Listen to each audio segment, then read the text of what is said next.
Я хотел сказать, что можно начать его делать на контесте. Что можно начать его делать во время контеста. Но можно и так, да. Ну да, тоже правда. Найс.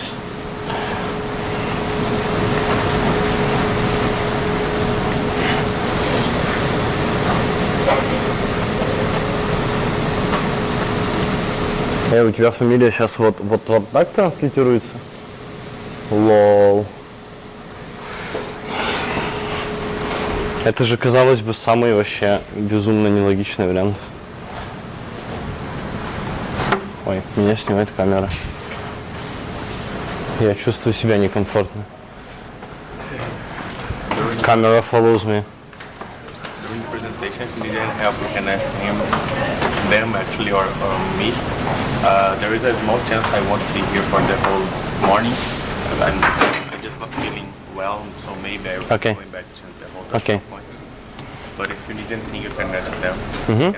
Yes, of course. Of course. Actually, yeah, okay. I got everything.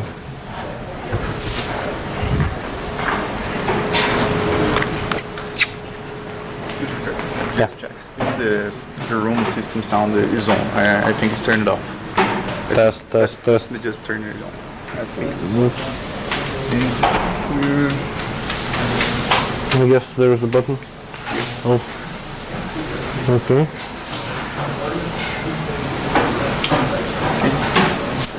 Just hit the microphone now. It's already on?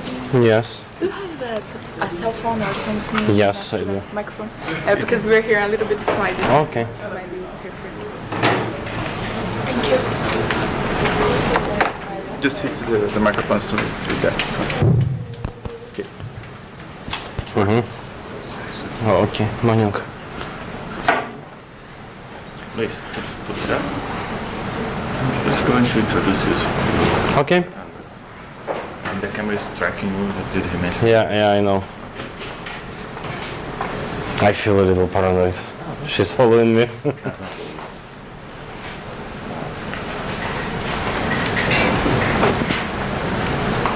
So whenever you want to write on the board, just ask me. And then I push this so you can write it on. Okay.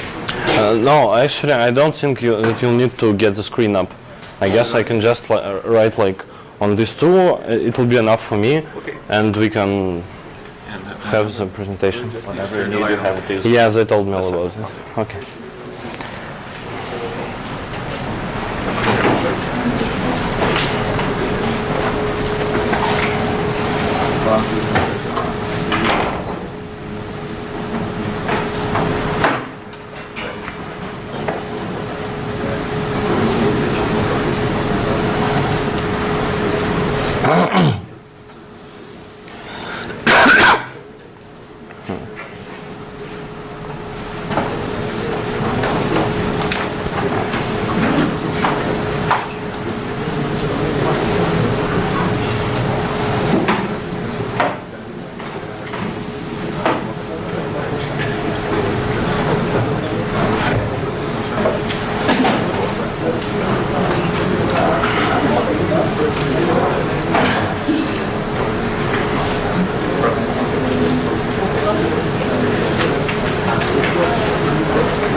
morning, guys.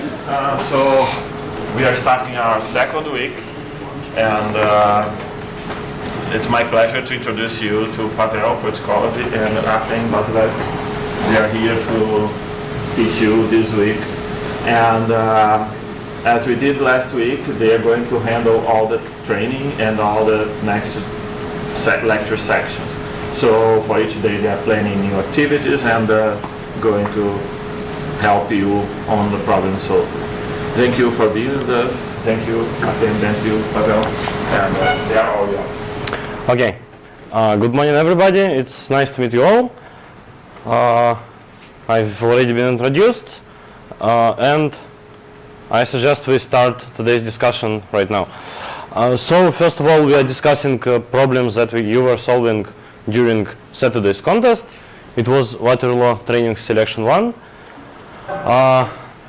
I have a key points of every problem solution in the presentation, but I guess I will be doing some clarifications during lecture on board. For now I have only one concern. I encourage you to ask all the questions you have and do it whenever they come to you. So if you don't understand something on the screen, if you don't understand something on the board, if you don't understand something I'm saying, I don't know, if my English is too bad, please ask the questions right away. I will be absolutely comfortable about it, and I'll try to answer all of them.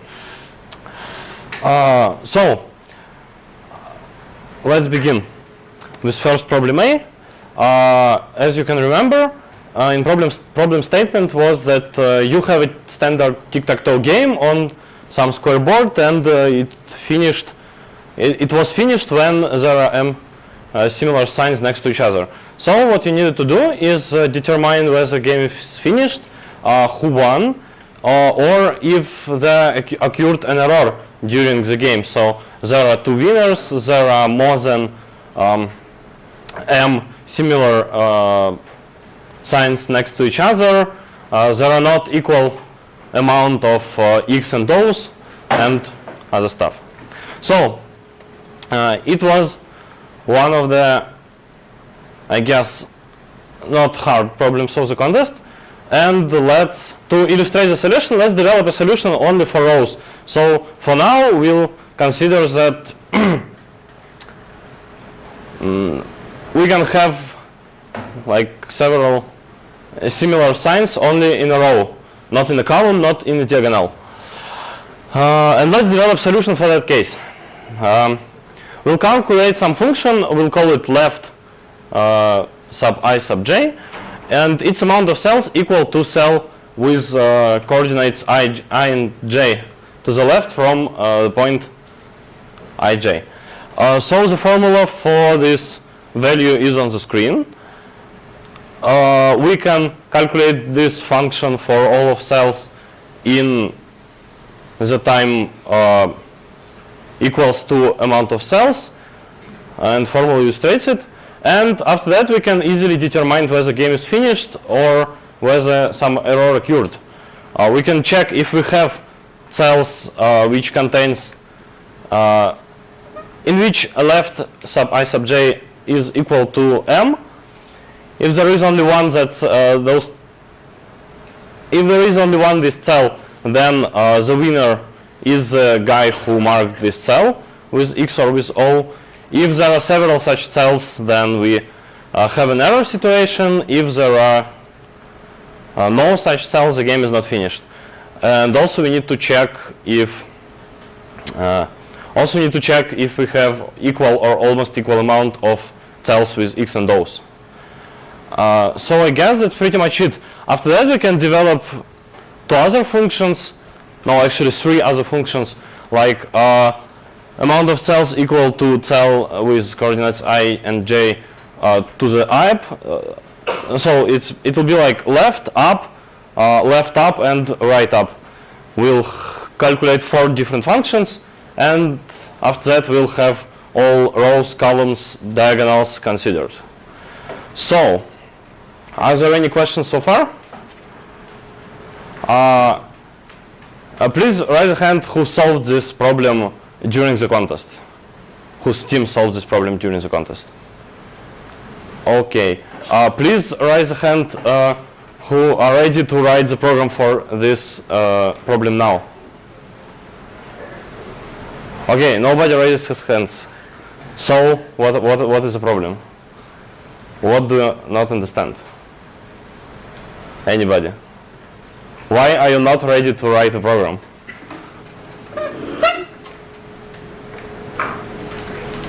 Okay, you guys, I unfortunately don't know your names so far, so I'll probably be referring to you as you guys.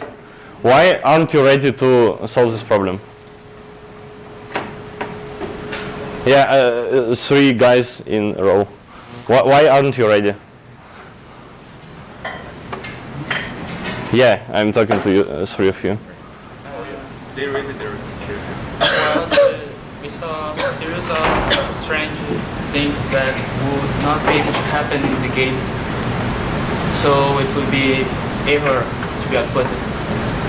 Like, I don't know, like more than 2 n minus 1 things in the same row, or too many rows and columns intersected.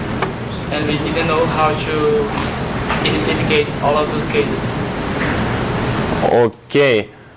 Well, do you get it now, or do you still don't get it? Do you know how to solve these cases now? All of them know. Okay, all of it now. So, let's discuss what invalid cases can we have in this game. So you have a problem with invalid cases, right? You have a problem with invalid cases. Okay, so let's list all invalid cases we can have in this problem. Please name something. You cannot raise a hand. You can just name invalid cases that we can handle, that we need to handle. Anybody? More squares than circles. More squares than circles. Okay. Let's. I'm sorry. I need something to remove from. Oh yeah, I see. X's and circles. So let's have x and c as amount of x's and circles if x is greater than c plus 1, or if c is greater than x. It's an invalid case. Wrong amount of, no, not wrong amount, wrong order of moves.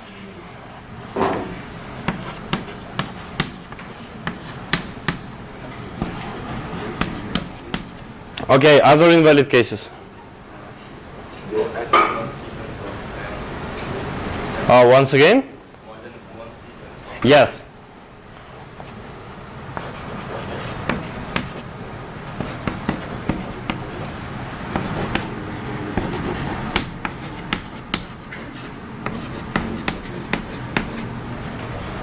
Other cases. I think that the hardest case overall, at least for me, was if you have somewhere between 2 to 4 segments that have m or more than m of length, and it's still a valid word. But isn't you have from 2 to 2 or more segments of length m? Yeah, or more than m, and it's still a valid word. I think that was How can it?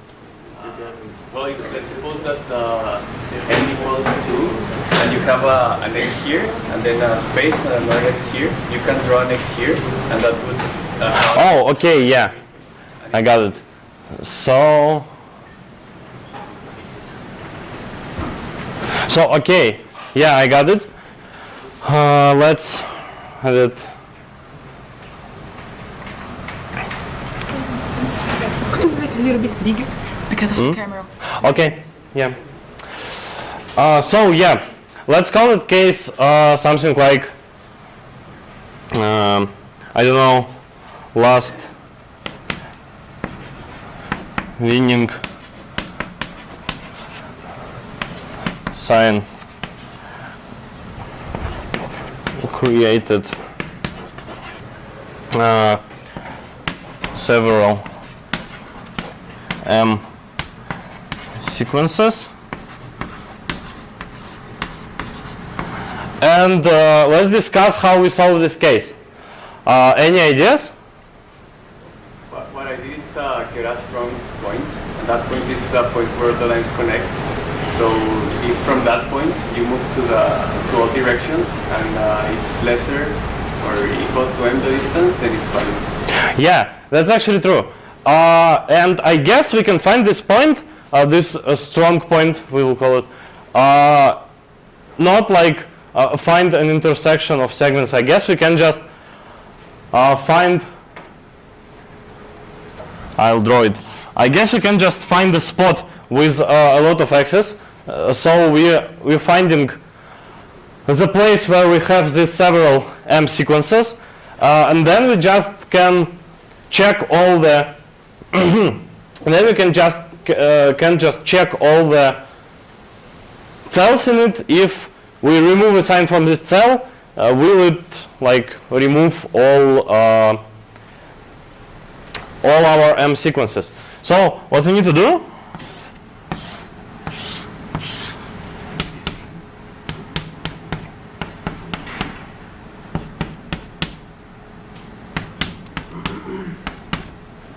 so we found some cells that have m sequences ended in it,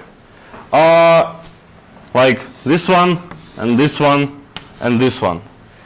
These sequences can be longer than m, but it's okay. Then we find all the cells connected to those cells, and then we check whether all these cells which have m sequences finished in it are connected between each other. They should be, because if they are not connected, that's an invalid plane field. After that, we should find the sign that was created latest, like the finish sign which finished the game. How can we do it? We can actually find an intersection of, I guess, row and column, and that will be it, because we can't have two rows or two columns with more than m in a row. We only can have one row, one column, and one diagonal of each direction. So then we find the intersection. I guess we don't need to check all the cells. We find the intersection and we check if we remove this sign, will it still be a position that contains m sequences? Actually, I guess we can, as far as we need to check only one cell, I guess we can remove x and recalculate our functions left, right, left, up, and all the other ones. And then it will be, and after removing the sign, there should be no more sequences of m consequent similar signs. Okay. So, is it better now? Who is ready to solve this problem? Okay, I see more people now. I hope that you are not lying about it. Okay, let's proceed to the next problem. Actually, it was the hardest problem of the contest. I guess if you want to understand something about its solution now, we can discuss it later after all the other problems. But let's try to discuss it now. So, what the problem statement said was that we have to count all the strings that have nice prefixes, and the definition of nice prefix is on the screen. So we need to, if we reformulate it, we need to find the amount of strings of length L over an alphabet of K symbols, which are more or less, like every prefix has more or less equal amounts of every symbol in it. Okay, and let's proceed to the solution. To solve this problem, we'll discuss a slow solution first, and then we'll talk about how to optimize it. So, what we need to do to solve this problem for some lengths of string at least, we need to use dynamic programming and calculate function dp from 4 parameters, which is the number of strings of, the definition you can see on the screen.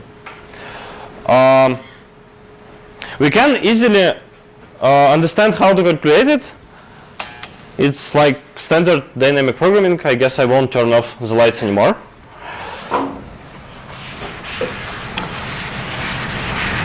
We can find all the transitions from different states of dynamic programming.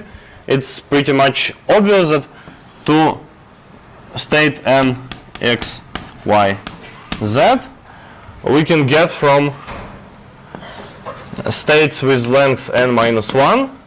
And then we can decide which of the symbols was marked like first, or was written last. It's actually, so we could write a symbol which occurs y times. Then we are transiting from state x plus 1, y minus 1, that. We could write symbol which occurs z times, and there are like x plus 1 such transitions. We could write symbol that occurs z times, and that will be y plus 1 transitions from n minus 1 x y minus 1 that y plus 1 that minus 1. If x is if z is equals to 1, we could have transition from n minus 1 x y plus 1 0. Oh yeah, we already counted it. That's okay. So what we need to do is calculate this function and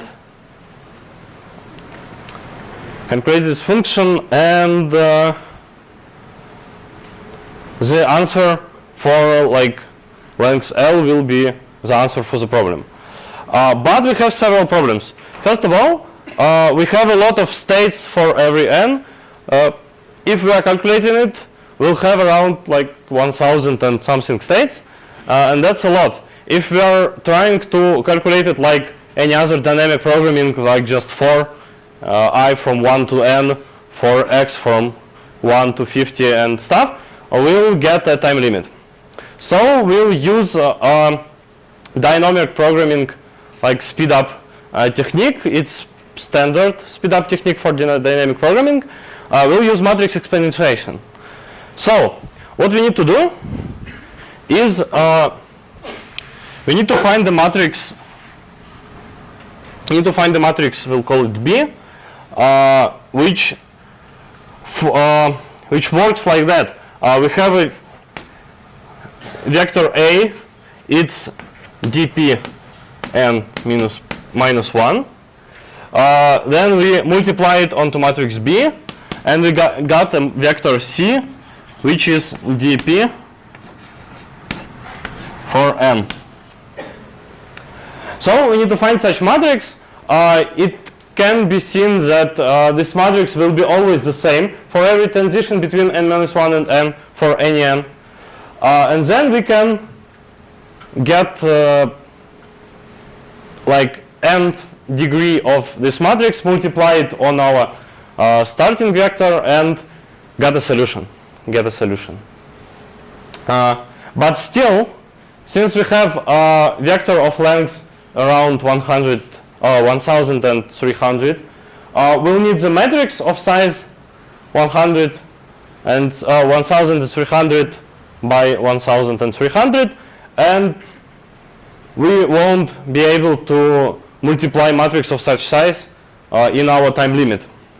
So we need to talk about optimization of that solution. What we need to do is to find interesting states where the symbol that occurs minimal amount of times like changes. It's actually the states where z is equal to 0. So if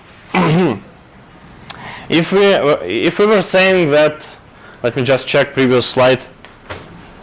Oh, yeah, if we were saying that we have x symbols occurring t times, y symbols occurring t plus 1 times, and z symbols occurring t plus 2 times, then we just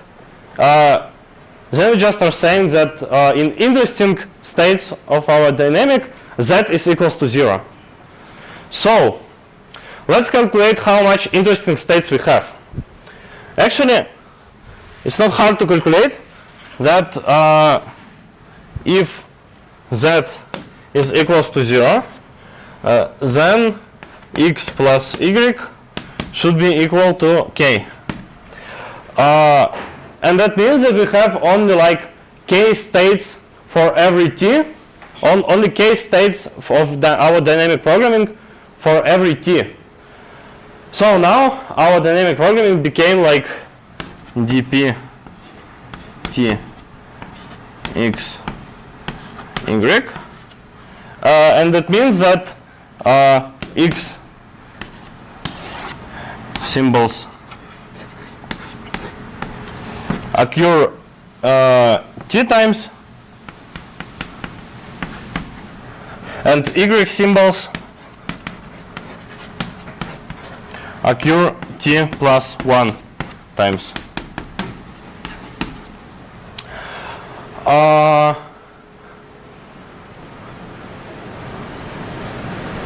And since there are like 50 different states for every t, we can find the matrix of transition from t to t plus 1. And actually, yeah, and use our technique of exponentiating the matrix in this problem to find the amount of different ways to get to some interesting state. But after that, we'll need to get the actual answer for our problem. It's obvious that our string doesn't always finish in interesting state.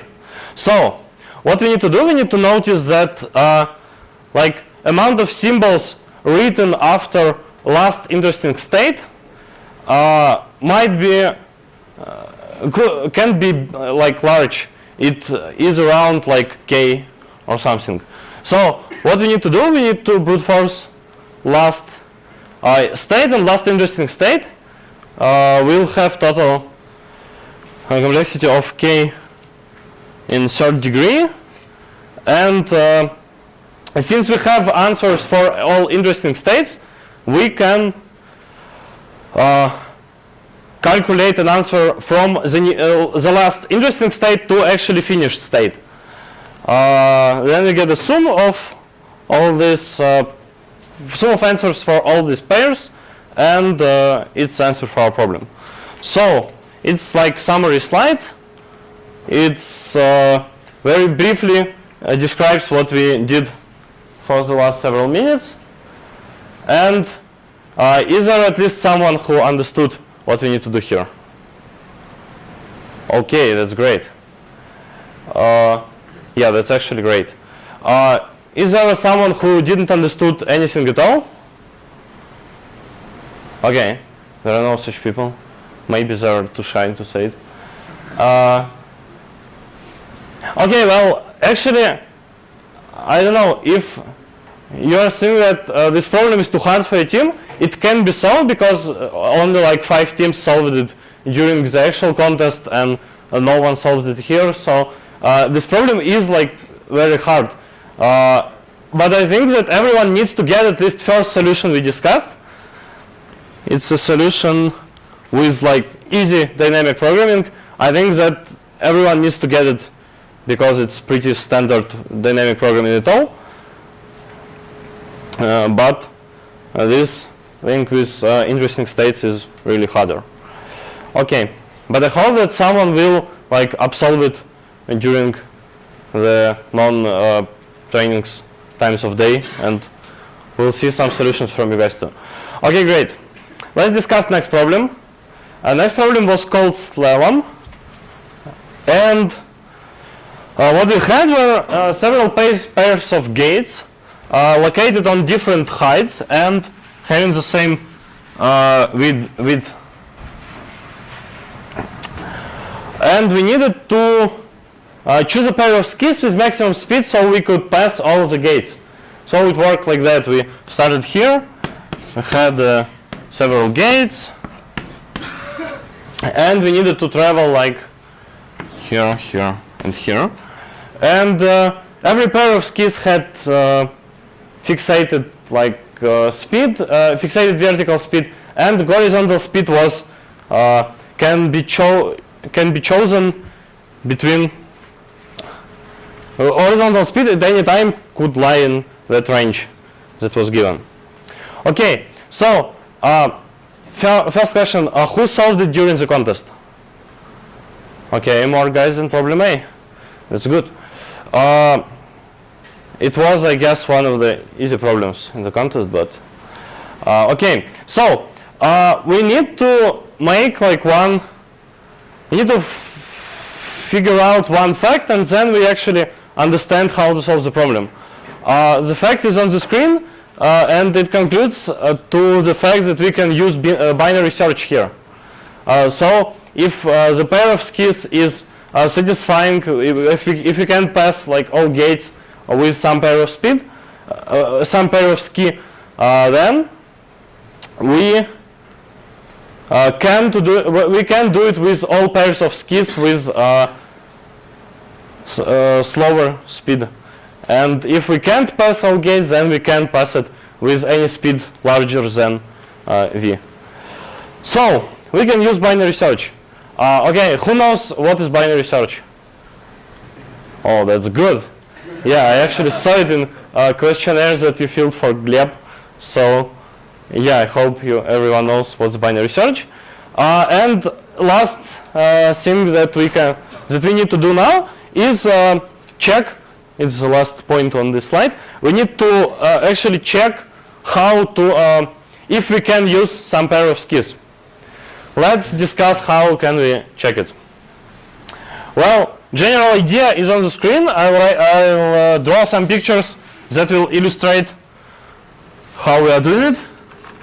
I'm gonna need several different colors for that. So we start at some point, and then we have some gates. Draw the gates with blue color.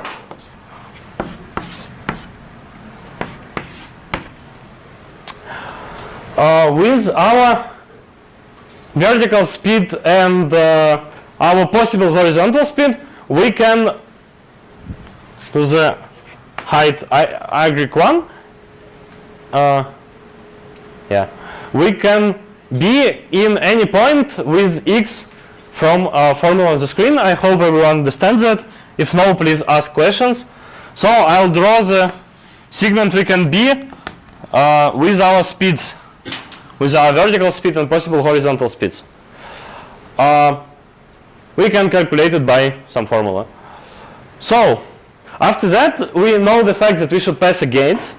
So actually, we can be not in. I'm gonna need another color. We're gonna be not in any point of this segment, but actually in the points that are common with segment of gates.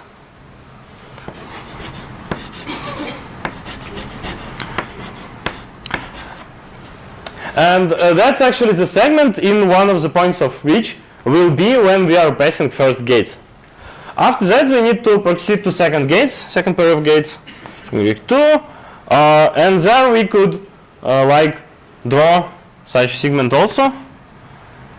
I'll draw it with yellow color.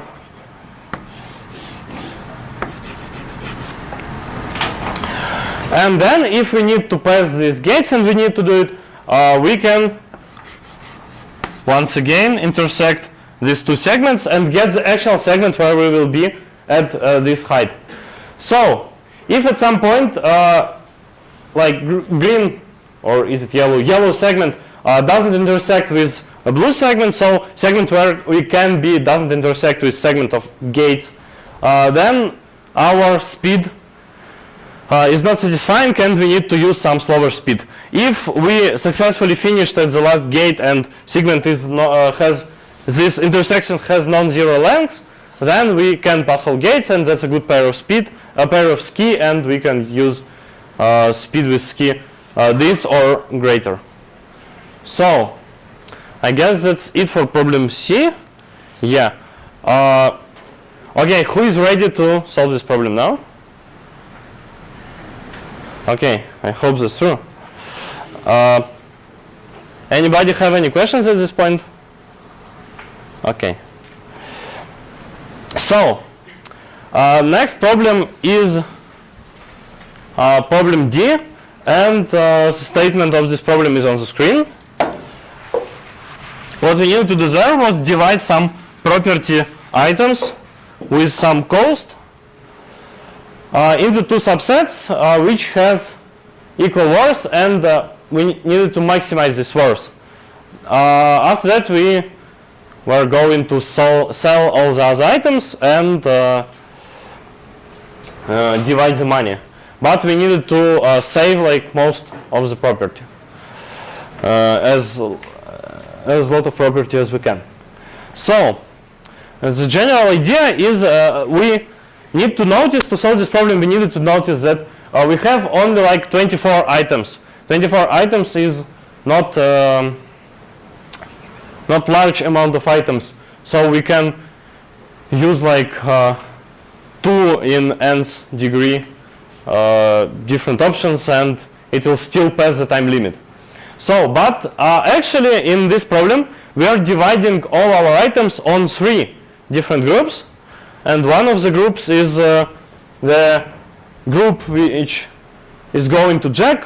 Second group is a group which is going to Jill, and a third group is a group which going to I don't know, free market. So we actually have like 3 in degree 24 options, and that's a lot. We can't like check all these options. So let's divide our group, all our items into 2 equal halves, equal not in terms of worth, but equal in terms of like amount. So we need to get 2 groups of 12 items, for example. And then calculate some interesting values for every partition of every half in 3 groups. So actually what we need to calculate is written on the screen. We need to find 2 values for every possible partition for every half of our items. First is the difference between Jack and Jill parts. We actually don't know which part will be Jack and which part will be Jill's, but it doesn't matter. So if we have 3 groups of items, then we can calculate difference, like absolute difference between first and second, and it will be the value we need. And the third one is actually total worth of third group of items in our partition. So we'll have like a map from partition to this pair of values for every partition of every half. Then we need to check like matching partitions of 2 different halves. So we know if we have n divide 2 items of in first half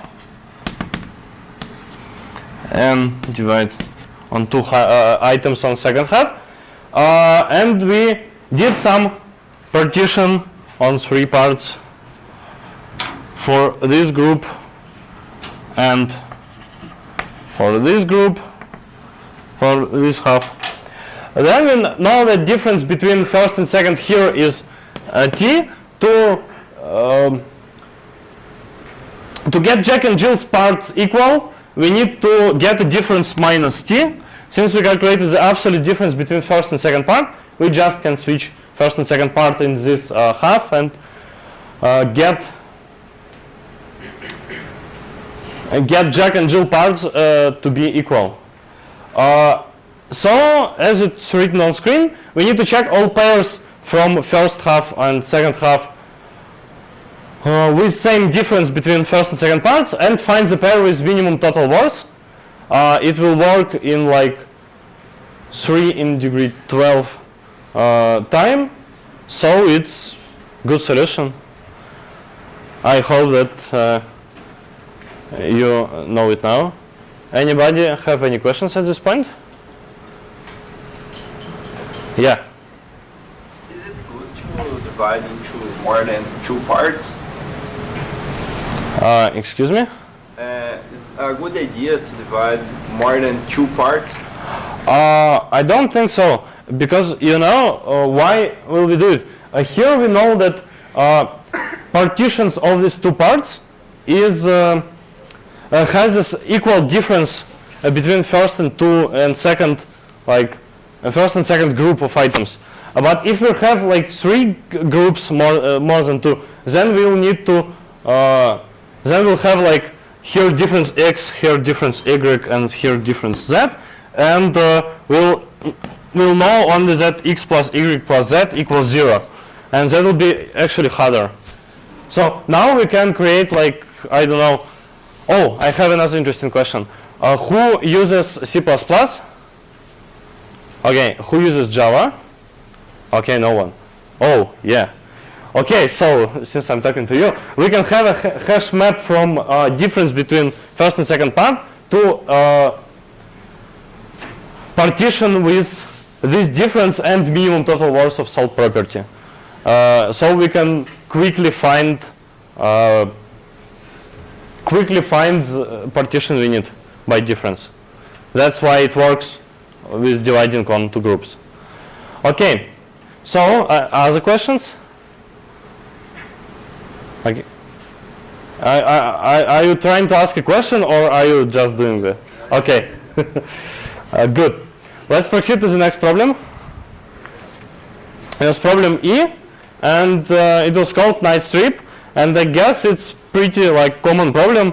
You've probably seen it somewhere, because everybody likes problems about chess.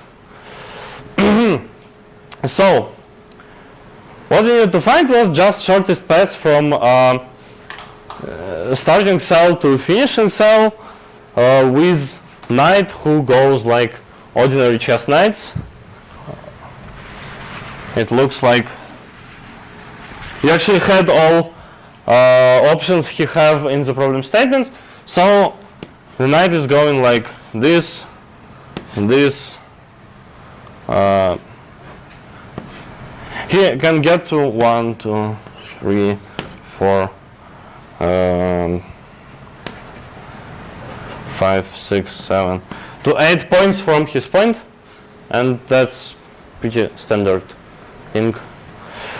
So let's find all cases in which we definitely know the shortest, the minimum answer, and we can easily calculate it. The condition for these cases is written on the screen. You can check it. I'll explain how it works.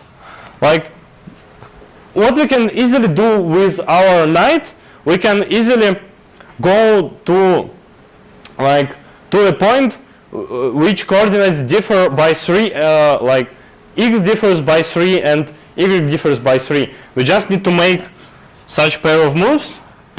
And, oh no, not such pair of moves. I just need to make such pair of moves. And we are in the point from x, y to x plus 3, y plus 3. So, if we can approximate almost to a finish with this move, and then create difference between x and y with x minus y, x minus y, I'm sorry, x minus y steps, and create the difference between x and y, it will be obviously the shortest path. But this thought is clear to everybody. I'm concerned about people, about your looks. Okay, so but unfortunately not all cases are like that.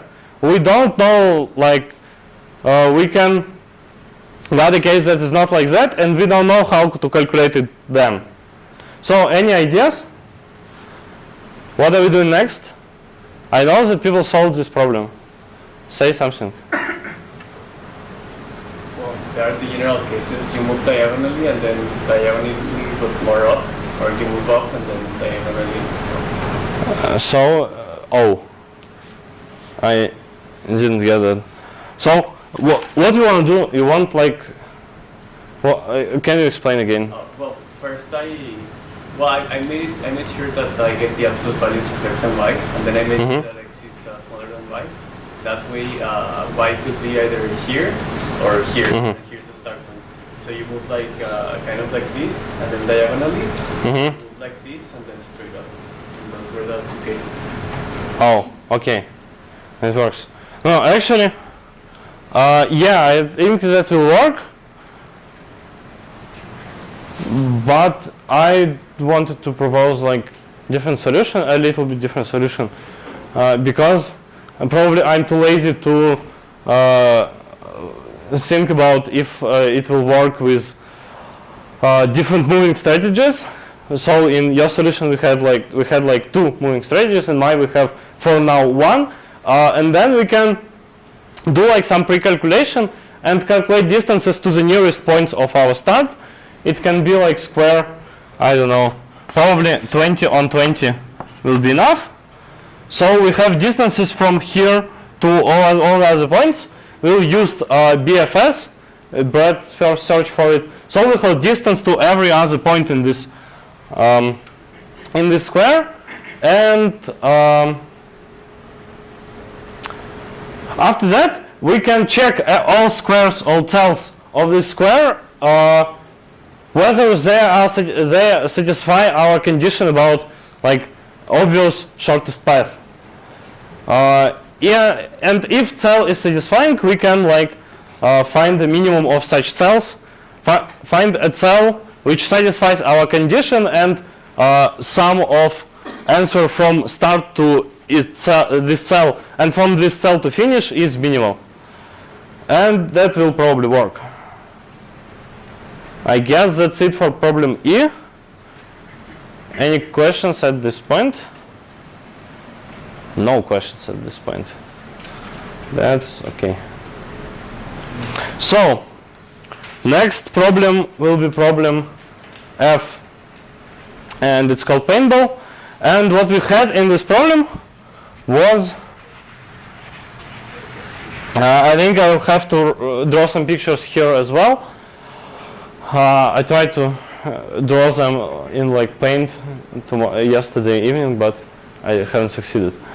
So what we had was square paintball field, and we needed to cross it from western border to eastern border, and we could not go into some circles, and circles were our opponents who was ready to shoot us in these circles.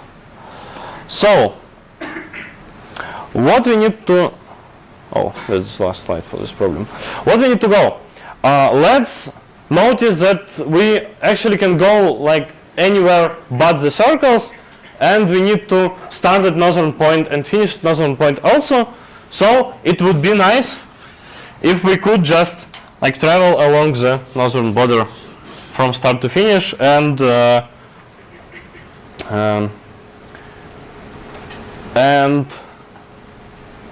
it will be like the best answer for this problem. But unfortunately, we can meet some circles on this way. So let's decide that we are going via like northern line we can be at the moment. It's actually not exactly true. I'll draw a picture, but it gives you the right idea how to do it. So if we are meeting the circle on our way, I'll draw some circle. We can always go along the northernest way that is good for us, and still get to the finish. If this circle intersects with any other circle, then we need to find the nearest, in our way, point of intersection of the circles and switch the circle at this intersection point. Since we have like only 1,000 of circles, we can pre-calculate all intersection points for every pair of circles to order them for every circle and like that kind of stuff. This moment where we met as a circle, we can like easily find it when we are going along the circle, and we will be going counterclockwise along all the circles. And then we have two options. First option, we still get to finish after some like movements around the circles, and that's a win. So far we don't care about distance we go through, so it's good answer as this answer is as good as any other. Another option we have, we can go along the circles that intersects with circles we are going along, and then we are crossing suddenly we are crossing the southern border. So we go here, here, here, and suddenly we are crossing the southern border. What does that mean? That means that we found a line which goes, found a way which goes along the circles from the northern border to the southern border. We traveled like along that way. So it means that we can't actually cross the square because of this way. This way like intersects any route from start to finish. So we can do anything. We should write impossible, and that's it. Okay. Who understands how to solve this problem? Okay. Who knows how to find intersection points for two circles? Okay, that's basically the same people. Okay. I guess if we'll have time today, we can talk about intersecting circles. I know that you talked about some geometry with Gleb, but you talked about like a point in polygon, right? Okay, so that's different kind of geometry. Okay, I'll guess if we have time, we'll discuss circle intersection after problems analysis. If you won't, then you'll have to figure it out on its own. So, next problem was problem G. It was called fire, and what was going on there was a guy who needed to find an exit of the maze, and the maze, some cells of maze were on fire, and fire spread it, and the guy needed to get to an exit before fire finds him and kills him. So, problem statement is on the screen, but we don't know the solution yet. So, we can consider that we have not a 2D maze in this problem, but actually we have a 3D maze. And the third axis is time. So we don't just have a cell with coordinates x and y.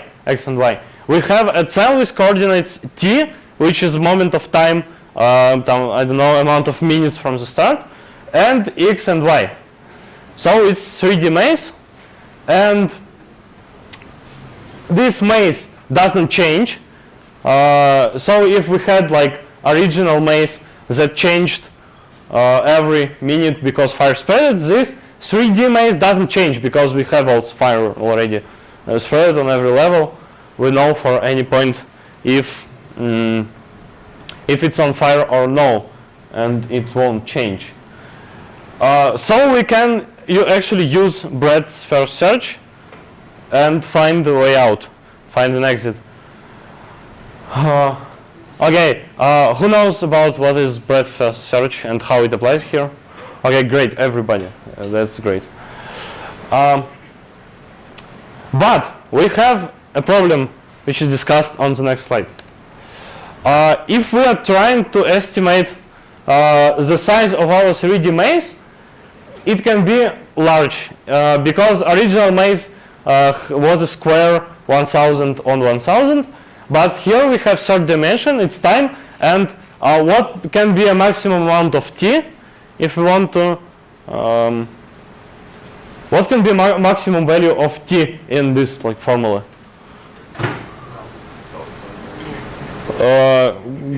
Louder.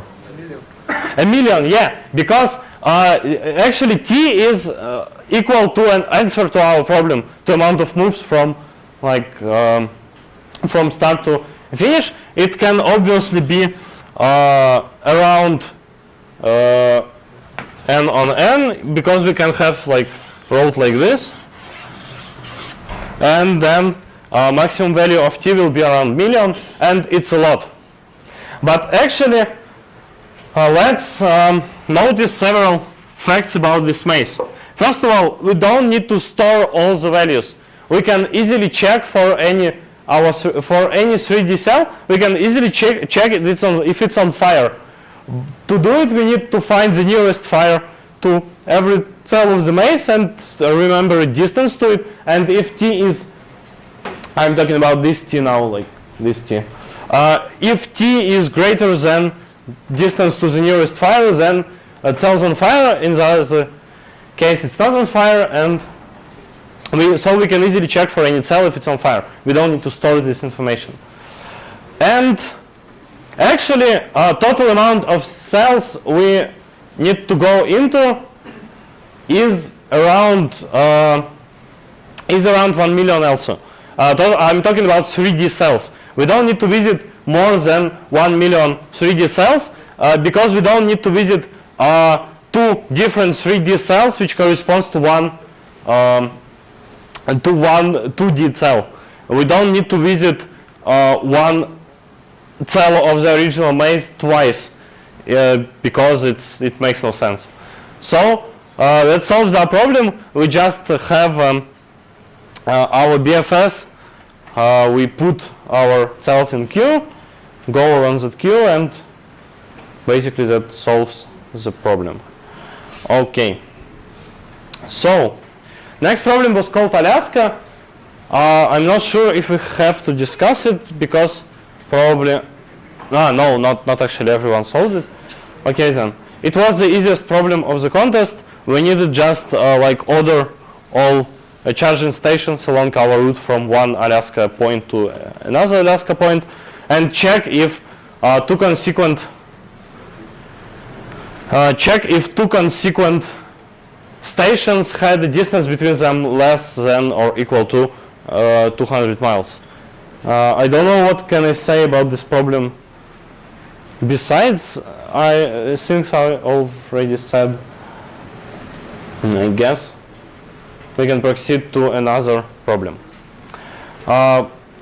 Next problem was problem I. It was called driving range, and what was going on in the problem was we had a network of cities and roads. It was like standard graph with weights of the edges, and we needed to find actually a minimum spanning tree, but not by criteria of some total size of edges in our spanning tree, but by criteria of maximum size of edge in our spanning tree. So actually we have like 2 different solutions to this problem, at least 2, maybe more. First of all, we can just find minimum spanning tree with Kraska algorithm.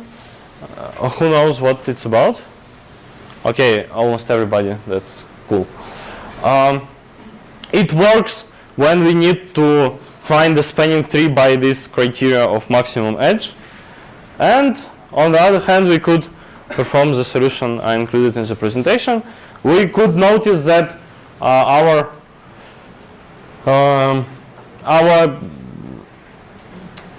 driving range can be a subject for a binary search, and then like to check any driving range if it satisfies our condition of going from any city to any other city, we could just use BFS on the edges which length doesn't exceed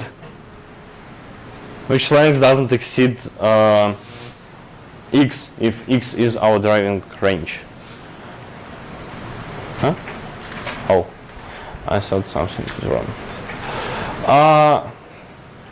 I don't know which solution was like easier, but I hope that you can write either one of those. Any questions at this point? Okay, so let's proceed to the next problem.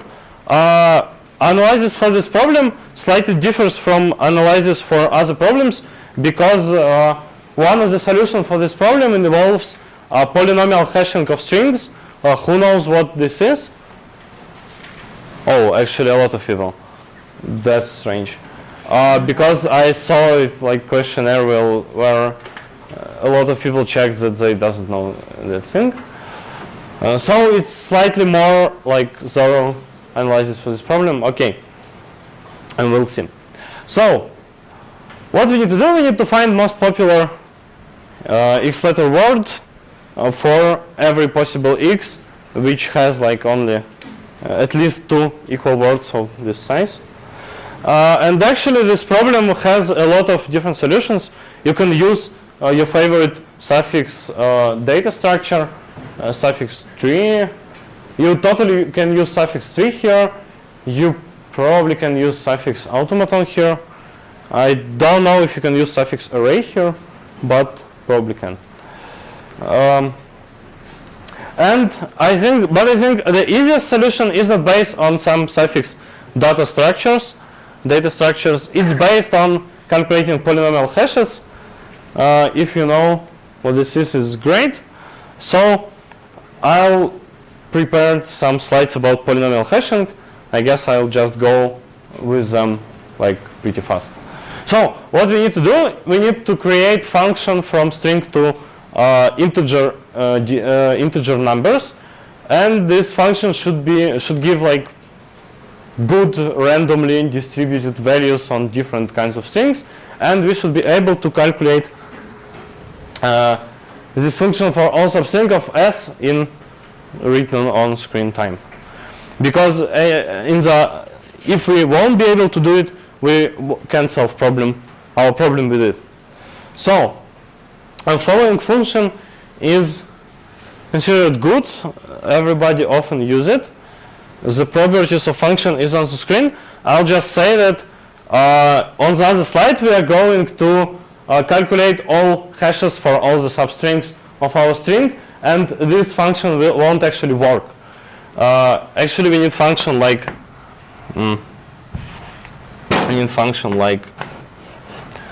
sum of s eta times p model s minus y minus 1 I 0 s minus 1. Actually we need function like that. They are obviously similar, but I wanted to clarify that. So there are some properties of some properties of this function. You probably know about them. First is that probability of collision we can have collisions only if we have around like square root of m strings, where m is modulo. So if you're using like modulo around,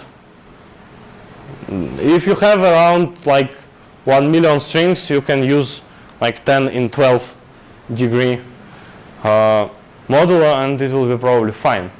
And another interesting fact about this function is that we get a lot of collisions when we use this string with modulo equals to some degree of 2, and we get a so-called 2-Morse string. Who knows what this thing is? Okay, only one guy. So I'll discuss it a little more. The 2-Morse string is a string which is created like which can be created like recursively or something. So it starts with an A, then it goes to A, B, then it goes to A, B, B, A, and it goes to A, B, B, A, B, A, B, and then it goes on like that. So the next two-immers string is generated from the previous one, concatenated with inverted previous one. It's actually like interesting strings. They have a lot of different interesting options, but one of their feature is that they break hashes with modulo equals to 2 in some degree. Actually, like several years ago, like maybe 5 years ago, nobody knew about that. There were some problems with tests with two-immers strings in it, and polynomial hashes failed on those tests, but nobody knew why. But I guess like 3 maybe years ago, there were even an article on code forces. You probably know what is code forces. And one of the guys from Russia explained how it worked and why is it bad and why you can't use like 2 in 64 degree for a modulo for your polynomial hashes anymore. And now basically every problem which can be solved by hashes contains this test. It's always true. So you can't use it as comfortable. You can't use as comfortable version of polynomial hashing as you could several years ago. But actually this problem was, I guess, from some pretty old contest. So maybe there are no such tests. You can check it. So last thing about polynomial hashing is how we calculate values for all the substrings of some string S.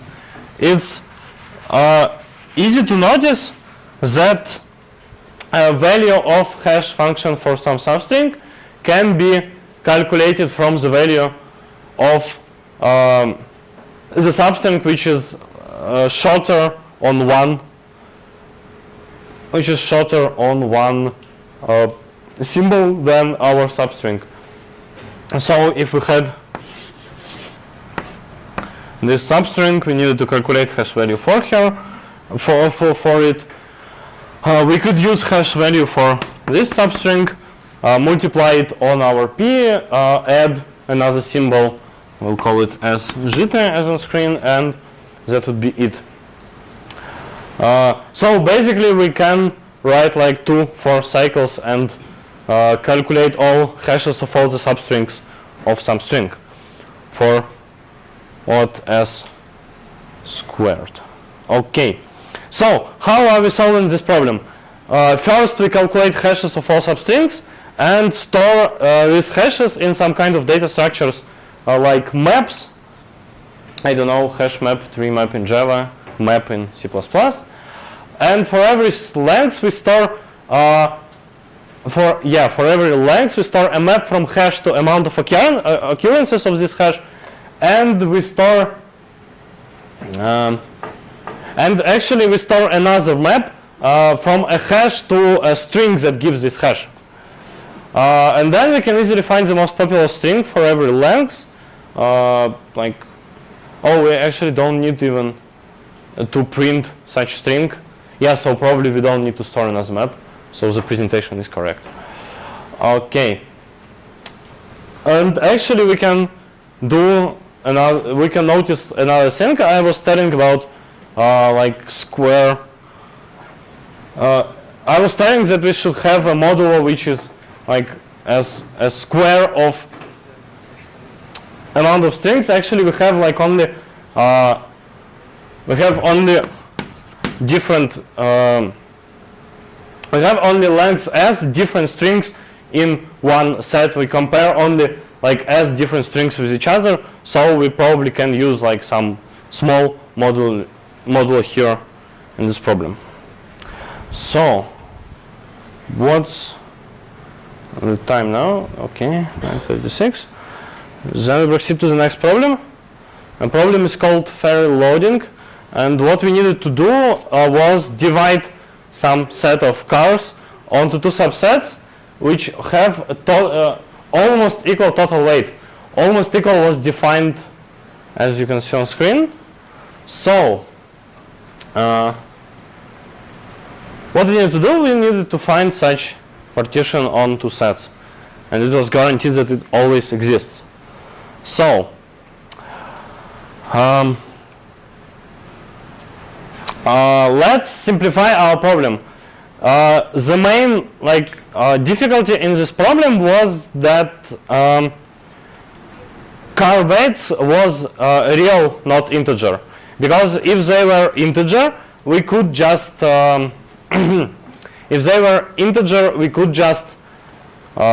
solve standard knapsack problem. Who knows what this knapsack problem is? Okay, almost everybody. That's cool. And that would be it. But here we have real numbers, and we can do anything about it. So what we need to do, we need to throw out all fraction parts. How are we achieving that? We can multiply all car weights on some number. The way sum of all the integer parts is around 10,000. I guess we can find this number somehow. It's easier. We can do it. We definitely can do it with binary search, but probably we don't need binary search. We can calculate just total amount, just total weight of all the cars, divided on something, multiplied on something. So we'll find this number, and now we have total weight of all cars equal to around 10,000. Why is it good? Because if we will calculate total weight of all the fraction parts, it won't be more than 100. But total weight of all the integer parts is 10,000. 100 is definitely not more than 2% of 10,000. So now our fraction parts doesn't matter to solving this problem. So we throw it out and solve knapsack problem. We can do it with dynamic programming. The dynamic programming is like dp and double v, and it's if we can use the first n, items and get a total equal total weight of double of dub. I guess it's called dub. Okay, I guess that's the last slide of my presentation. So, does anybody have any questions about any problems that were discussed, specifically about problem K? Anybody? Okay, about any other problems? Okay, that's a little weird, but okay. Huh? Isn't it another problem missing? Oh. Maybe I missed it.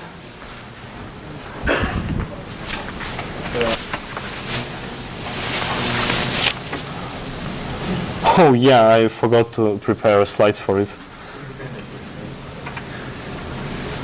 Yeah, just a second. Ah, okay. Yeah, there is another problem. Unfortunately, I forgot to prepare slides for it, so we'll discuss it without slides. It's okay though. It's not a very hard problem. So, what we needed to do in problem L, okay. I have a question about the previous slide.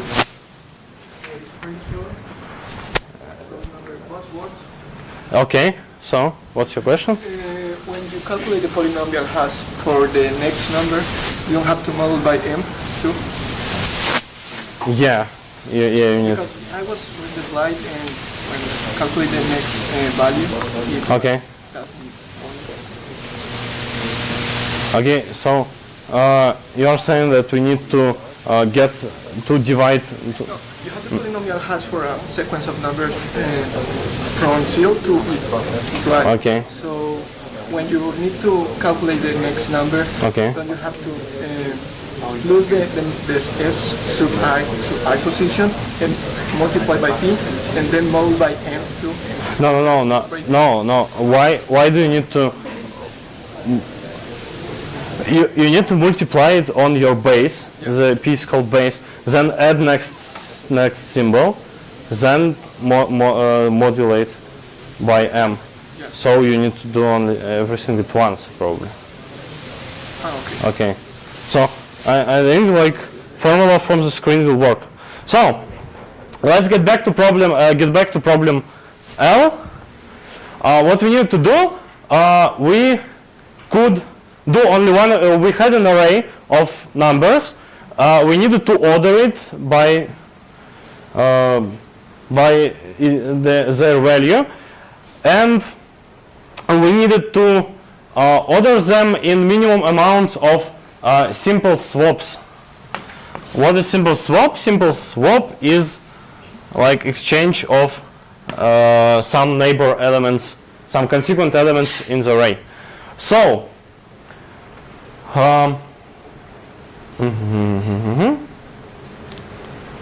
we needed to get a sorted array in minimal amount of these simple swaps. So how are we doing that? There are a lot of, you probably know that there are a lot of different sorting algorithms. Some of them work in n log n time, some of them work in n squared time. And actually, one might think that only algorithms that work in n log n time are useful, but that's not completely true, because in this problem we will use some sorting algorithm which works in n squared time, and that will solve our problem. We'll use so-called insertion sort, which works like that. Let's consider an array where we have some prefix of it already sorted. So we have like first k elements, and they are sorted, and they are the elements which were actually the first k in this array. So let's increase this size in 1 and insert this and insert this number into our sorted part. How are we doing that? The only thing we can There are 10 to the 6 elements in the array. 1 million. Yeah, okay, but we need to output only amount of. You just need to count the inversions. You just need to count the inversions. Yeah, okay. So yeah, that's true. I'm not saying we'll use like actual, that we need to write actual like insertion sort, but we will use it to prove our point. So let's insert the next value in our sorted part. How can we do it? We can just swap it to the left until it's on its place. And it's obvious that it can be like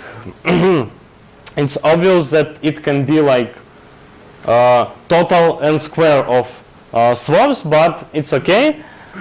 And let's prove that it's a minimum amount of simple swaps. It's not hard to prove. Every swap, like simple swap in our algorithm eliminate exactly one inversion. Inversion is one element standing to each other and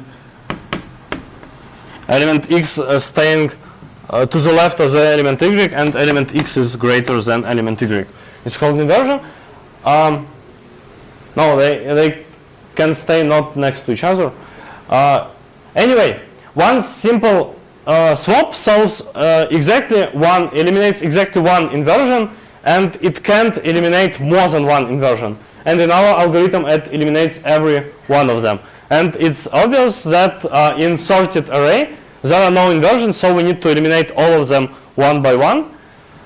And that proves that this insertion sorting algorithm gives us actual minimum amount of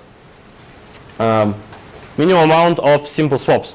So we just need to calculate the inversions, and the amount of inversions will be the answer for our problem. So who knows how we are calculating conversions on how are we calculating inversions in some array? Anyone? Okay. Okay, so not all of you. Okay. What's the situation with the time? Oh yeah, it's okay. Actually, we can, in this problem, we can use like plenty of different ways to calculate the inversions, but I guess I'll tell the most common one, which works for not only for integer values from 1 to n, but for any values actually. So we can use it for real values or for something. You all know algorithm of merge sort, right? It's sorting algorithm that works in n log n time, and it works like it sorts first half of the array, second half of the array, and then merges them by picking some elements on their places. So now it will help us find all the inversions in array. How it works? Let's say that we have already calculated all the inversions in the left half of our array, and calculated all the inversions in the right half of our array. So now we need only calculate inversions which consists of two elements and they stay in different halves. It's obviously that even though we sorted left half and right half, all these inversions are still preserved. We still have this exact amount of inversions in this array equal to amount of inversions in different parts. So how are we doing it? How are we calculating these inversions? Actually, we can notice that if we let's see what element goes on the next position in our array when we do the merge part of the merge sort algorithm. If it's the one from the left, half, we know that he's smaller than all the items which are not used in the right part. So there are no inversions because this element is less than all the elements here, so no inversions. But if there goes an element from the right part, we know that this element is less than all the not used items, all not used items in the left half. So we can say that this element take part in exactly k such inversions because there are exactly k elements in the left part which we didn't use yet. So just to calculate all the inversions in our array, we just use the ordinary merge sort, and then when we use some element from the right half during merge, we add k, which is total amount of not used elements in the left half. We just add k to the total amount of inversions, and we get the total amount of inversions in the end of it. So it's easy to understand that this algorithm works not only for integer numbers, though in our problem we could use some algorithm based on, I don't know, a segment tree or stuff. But I think that's the easiest one. So it will help us calculate all the inversions and solve the problem, because amount of inversions is the answer to the problem. So I guess that's it for problem L. Excuse me, I have a question. Yeah. I got the idea, but why this is optional? So you are saying why this is the optimal way. Okay, so we have only, okay, let's discuss it again. We have only one operation. Like we can only swap two consequent elements of array. This operation can solve only one inversion. It can eliminate only one inversion.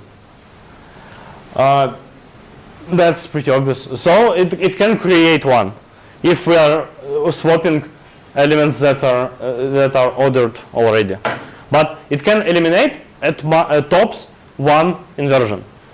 And to order our array, we need to eliminate all of them. So if we need to eliminate all and we can eliminate only one at one move, then we need to use at least k moves to eliminate k inversions. So it's like theoretical proof that amount of inversions is equal to amount of minimal swaps that you need to sort the array. But no, and the proof that we can do it is insertion sort. Okay, now do you get it? Yeah. Okay, great. So that's it for problem L. Does anyone have any other questions? Okay, if there are no questions, I guess we can take a break now. How long is break like normally? Okay, okay. So let's take a break and then we'll do something. Okay. Мы разбираем набор задач за 1,5 часа.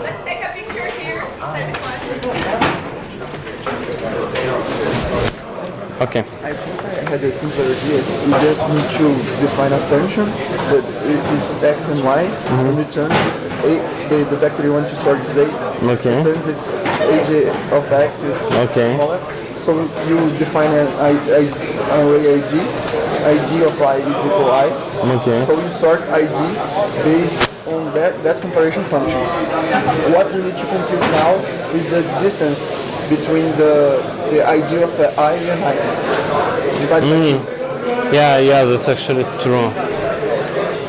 Yeah, and they. This case is the simplest. Yeah, but will that work for? Yeah, in this case it might be the symbol. Will it work for any other numbers, not just for?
Tem que tirar no modo esporte.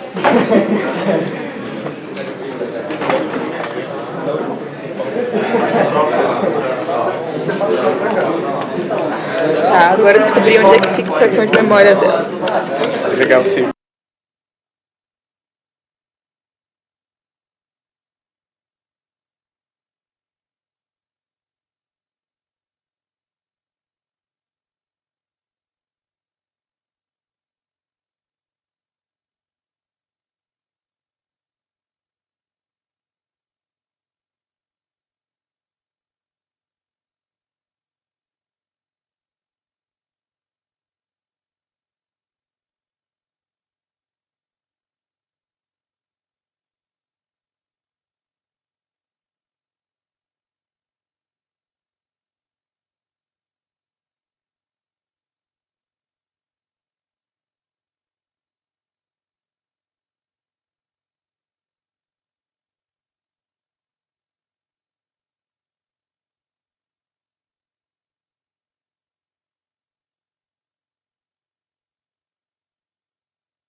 preto. Meu Deus, tá preto. Tá perdendo tudo. Ok, vamos seguir. Ah, abrir a câmera é boa. Sempre bom abrir a câmera. Conectar o áudio pra parar de... Mas estão ouvindo a conversa entre nós. Eles estão conversando segurança. Aí aparece na live, eu busco pra os caras aí. Deixa eu botar no mute.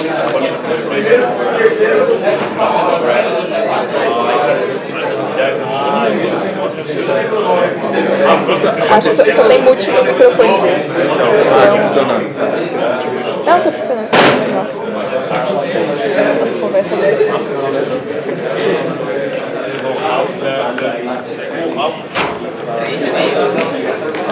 Bom, vamos lá fora chamar esse bater. Vamos.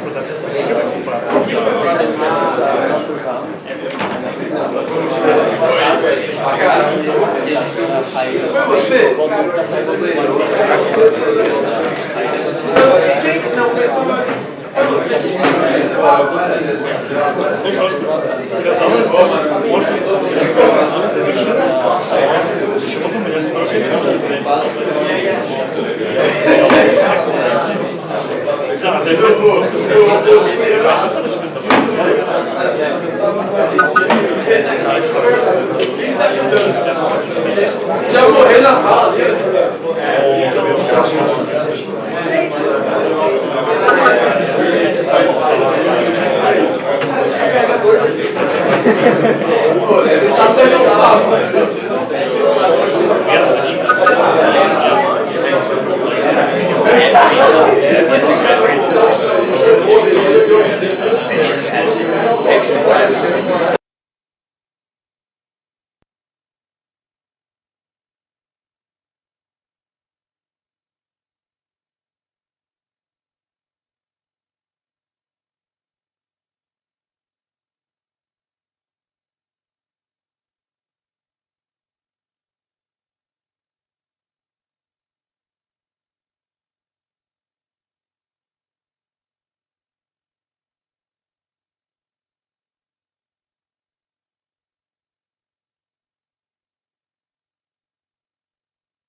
I can get some more coffee too. No, actually, I'm fine.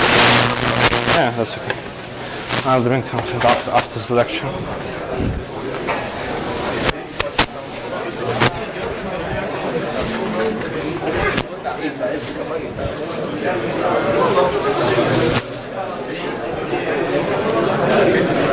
Yeah, okay, I'm ready. So, let's continue with our lecture.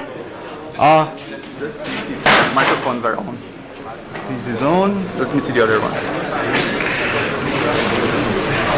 It's wrong. Okay. Okay. So, let's continue with our lecture.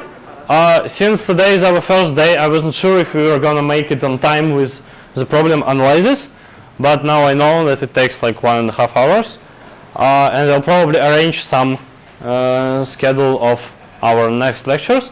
But today we are talking about pretty easy stuff, but surprisingly in your questionnaire about like things you know and things you don't know and things you are ready to write and things you are not ready to write, a lot of people marked this one as like the one they don't know. So we'll discuss it in some related topics. I guess it will take around an hour and maybe 5-10 minutes, and that's actually what we want. And the thing I'm talking about is finding bridges and cut vertices in graphs. I once again ask you to raise a hand. Who knows how to do it?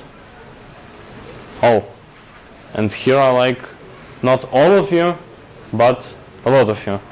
That differs from the results of questionnaire. That's interesting.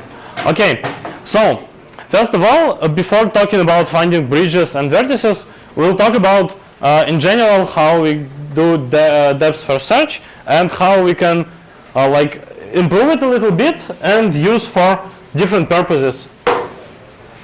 Actually, the thing I'm going to talk for about next several minutes, we are going to use it on today's problems analysis and in any other places.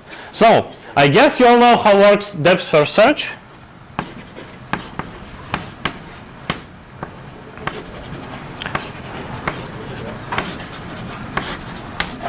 So we start at some point, and then we go to all the points we can go from it.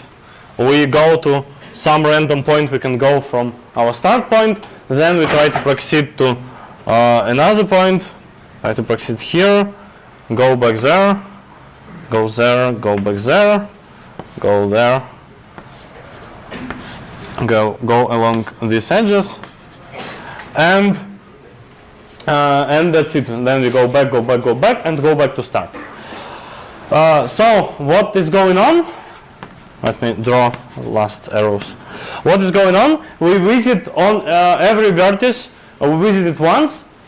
Not every edge we visit once. Some edges we visit once when we go along it, and once when we go backwards. Some edges we don't visit at all because they lead us to already visited vertices. That's basically it. I guess everyone knows how to write that. You write a recursive function and it goes along all the edges. So let's see what we'll get after our depth first search is finished. Actually, what we are getting is some kind of tree of visited edges. We can write a tree for this depth first search, it will be like that. We just take like our visited edges and include them in our tree. And this tree is called depth first search tree, and it's we can use it as I don't know, a spanning tree maybe, but actually it's just some tree. So let's now improve our depth first search a little bit to get some more information about our vertices. Let's calculate 2 additional values for every vertex. We'll call them T in and T out. And that will be time we entered this vertex and time we left that vertex. How we do it? It's simple. If we have like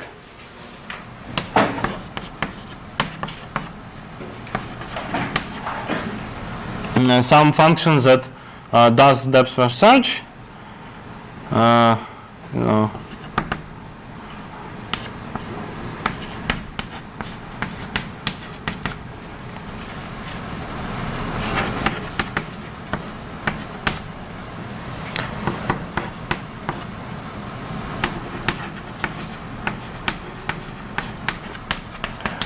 we can just add like global variable counter which counts time and increase it every time we go along some edge, or increase it every time we go along some edge or back over some edge. So if we then mark all these times on our vertices, so yeah, I probably won't write code on board. That's a bad idea. So if we then mark all vertices with their times of enter and times of leave, we'll get something like that. Times of enter 1, times of enter 2, times of enter 3, times of enter 4, times of exit 5, times of enter 6, times of time of exit 7, then 8, 9, 10, 11, 12, 13, 14, 15, 16. So now we have 2 additional values for every vertex of our graph. Let's see how we can like use these values to get some additional information about our graph, or about our tree, or about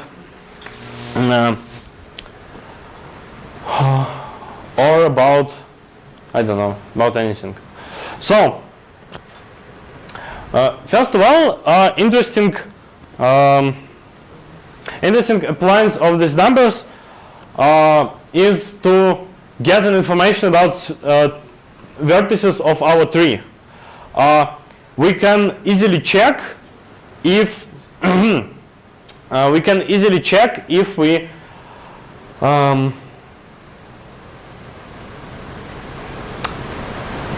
if one of the vertices is ancestor of another.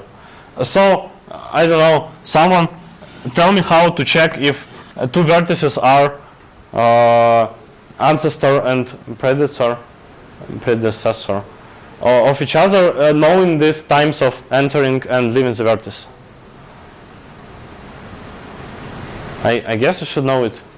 So we have this vertex and this vertex. We know when we entered and left this vertex, and we know when we entered and left this vertex. How can we check if they are ancestor and predecessor in this tree? If the number of the 6 and 7 is between the range of the other vertex. Yeah, that's true. Actually, that is true. Let's consider a range of time of enter and time of leaving for both vertices. We can have like 2 different options. First of all, the range of one vertex the range of one vertex can be can cover all over the range of second vertex. And in this case, it's obvious that second vertex is the predecessor of the first vertex, because it looks like we entered the first vertex, then we went to its children in our tree, then we went out, of second vertex, and then we went out of first vertex. So it's pretty obvious that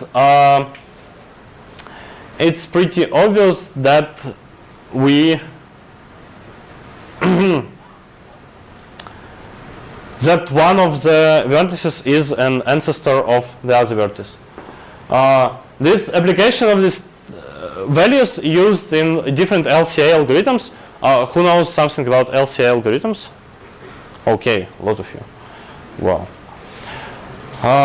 And another case is when this segments doesn't intersect, and that means that this vertices just lies in a different part of trees and in a different parts of tree, and are not related to each other as ancestor and predecessor. Okay, so let's now consider all the edges of our origin graph. What edges do we have? First of all, we have edges that belongs to our tree, which was built by our depth first search. It's so-called, I don't know, like direct edges, tree edges. We have them drawn here. Second of all, we have, excuse me? Oh, no. Second of all, we have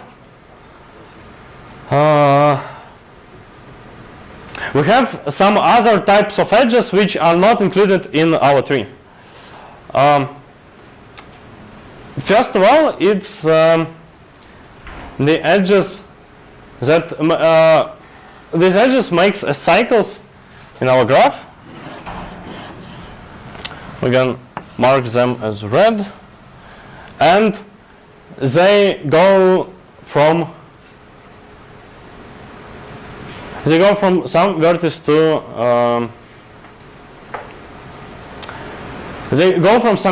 some already visited vertex. If we are talking about undirected graphs, that's pretty much it. We either have direct edges or have like edges that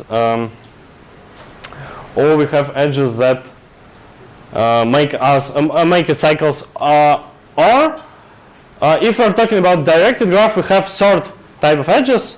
I'll draw it. Like if we're talking about directed graph, we can have straight edges.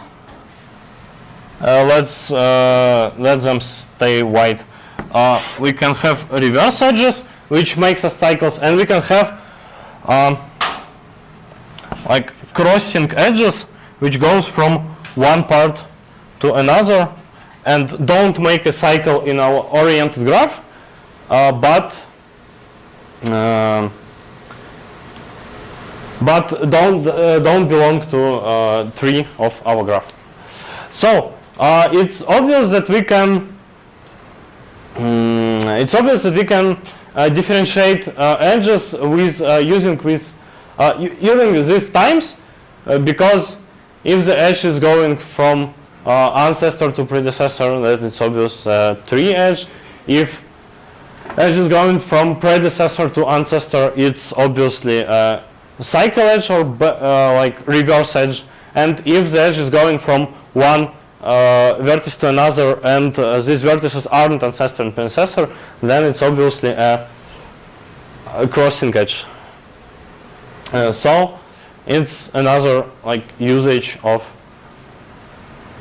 these times. So let's proceed to a problem we had in the beginning of our lecture. It's finding bridges and cut vertices of the graph, and let's see how we can do it with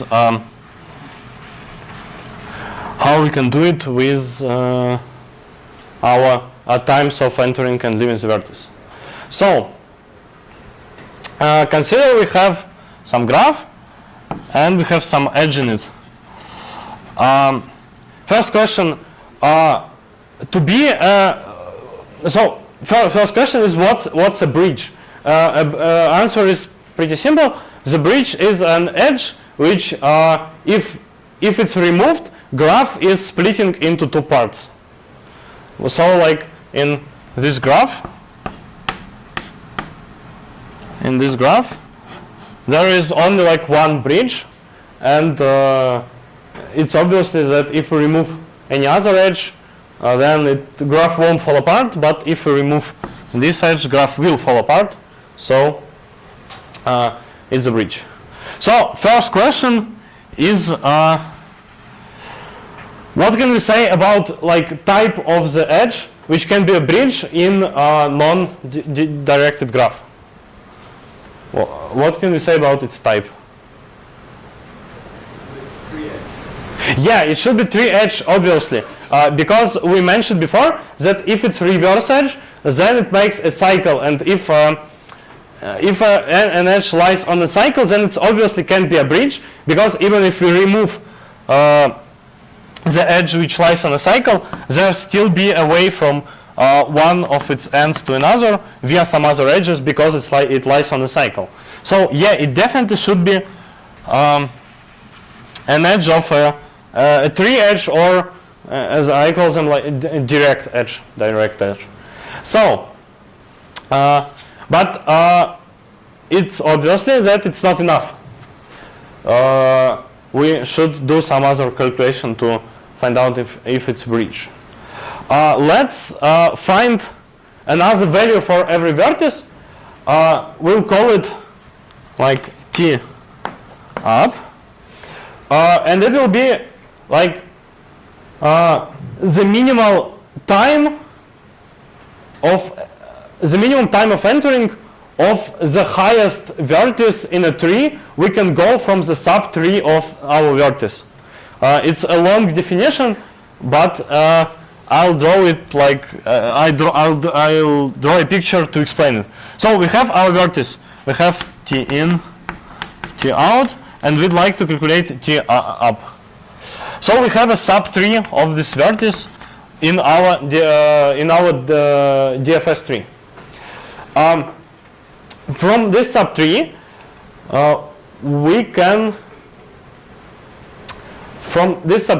we can have edges which don't belong to our DFS tree and go to some other vertices. For example, if there were some tree before our vertex, we can have edges going there, and we can have edges going to some other parts of our tree. No, we actually can't have it if we have an undirected graph. Yeah, I thought about it. So actually we can have edges going to some vertex on the point from root to our vertex x. So what is the value of T up? It's the minimal possible time of entering to some vertex v, in which we can go from x via edges in subtree of x, and then via one edge, and then via some edge out of subtree of our x vertex. So how are we calculating it? It can be seen that this function for x vertex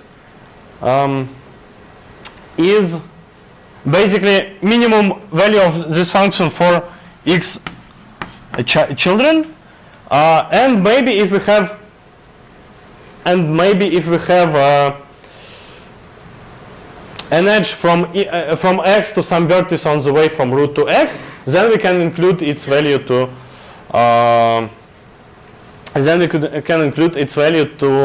our function T up. So I'll give some example. If we have, unfortunately I've lost the tree on this graph. I'll try to recover it. So have this this one, this one. Actually, to find bridges, we need only time of going into the vertex. So it's 1, 2, 3, 4, 5, 6, 7, 8. And then let's calculate our time, our t up for every vertex. So we have like three edges that doesn't belong to our tree. Actually, I guess we can add some more, because why not? Yeah, let's do it that way. And let's now calculate. I'll add them to a tree there. 1, like 2, 3, and 4. So we can see that for our vertex 4, we have only edge that comes into her into it in our tree, and we have one reverse edge that goes to a vertex with time of entering 1. So we can mark our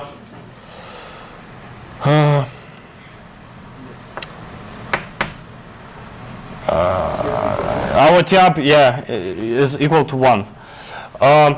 For vertex 5, we don't have any reverse edges, so actually its t-up can be marked to 5, because from vertex 5 we can go only to vertex 5. For vertex 3, we have one reverse edge that goes up to vertex with time of entering 1, and we have minimum values of these two. So actually we can write here 1, 2. No, actually we can't calculate value of our t-up for vertex number 3 yet. For vertex 7, it will be 7, because we can't go anywhere. The 3 different. And 7. Yeah, I see. With 8. Yeah, I see. So it goes like this, and like this.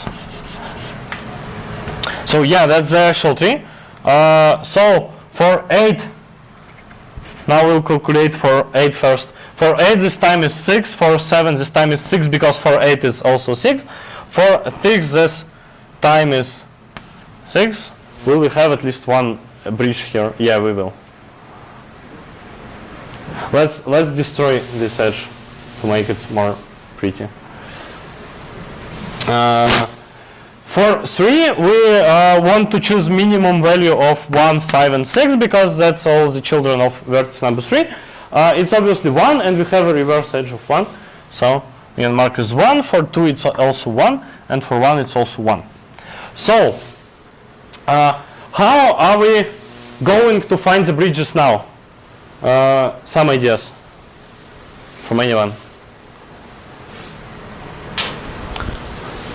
Well, from anyone at all. You all know how to do it. Almost all, I don't know. So let's now discuss how we are actually finding the bridges with these times. If we have some edge, then when is it a bridge?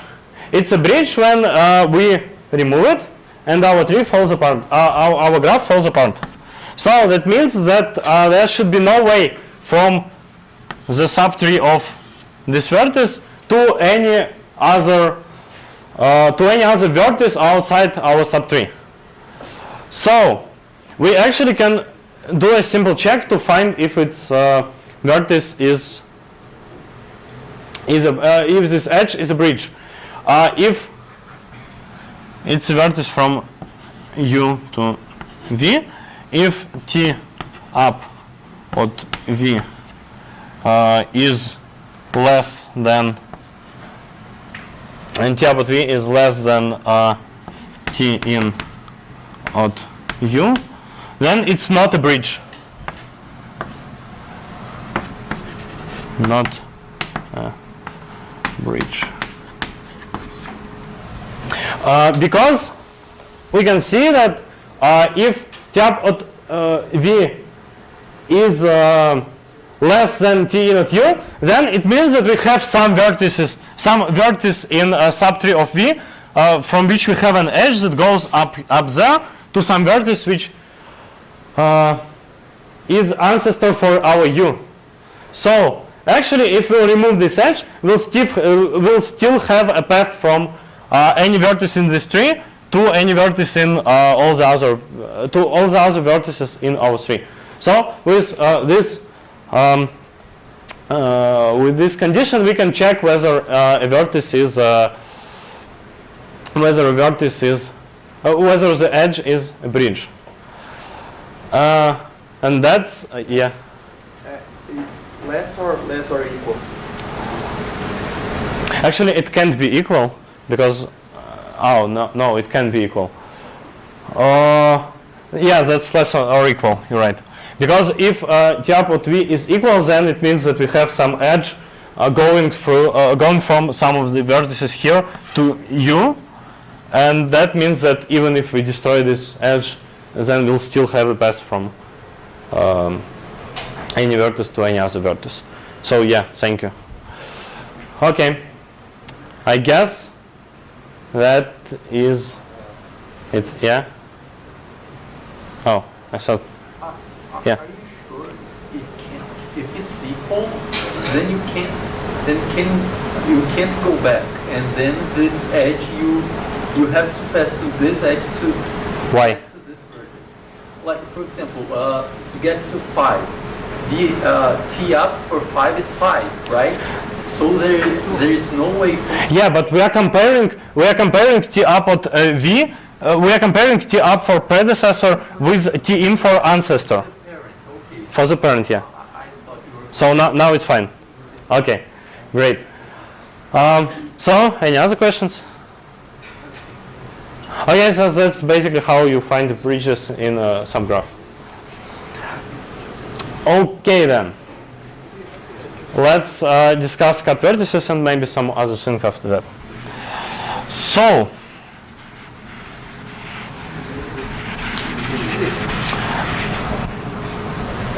now we have all the same things. We calculated time of entering and time of leaving. We calculate actually only time of entering will fit. Time of entering, time of I don't know. We'll call it uptime for every vertex, and we need to find the cut vertices. What is cut vertices? Cut vertex is a vertex when you remove it, graph falls apart. So in this graph,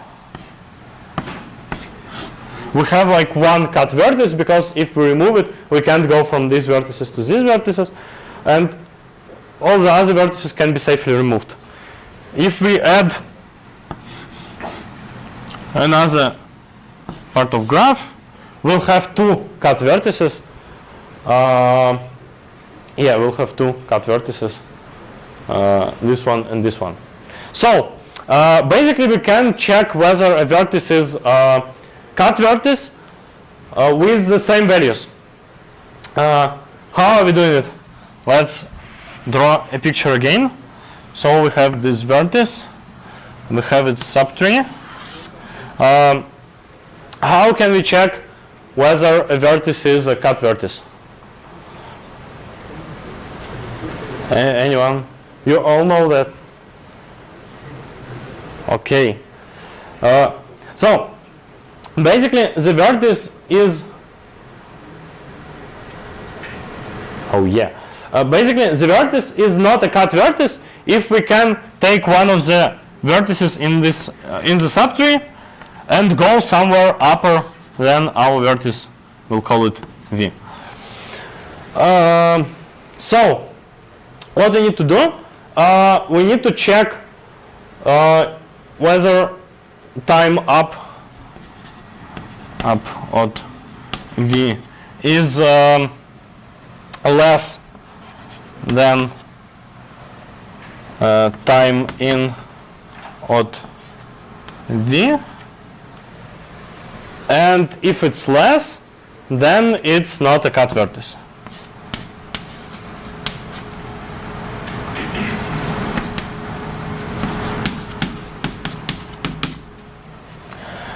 But actually we have one exception. Who can say what exception this is? Louder please. Yeah, the root. Why is it exceptional?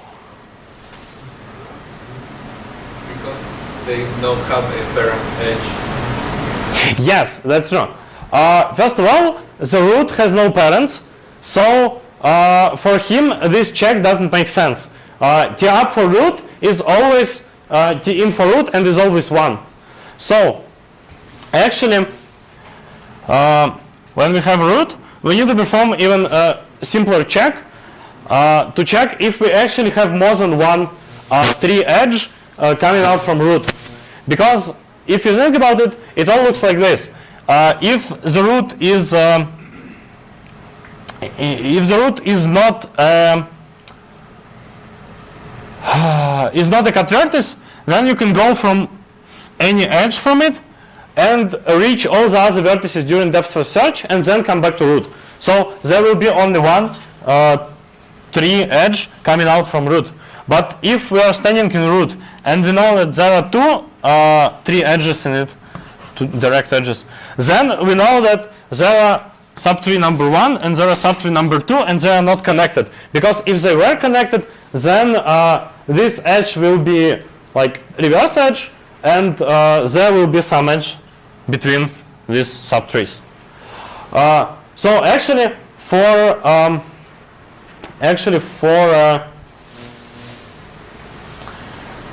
root we just perform a check that we have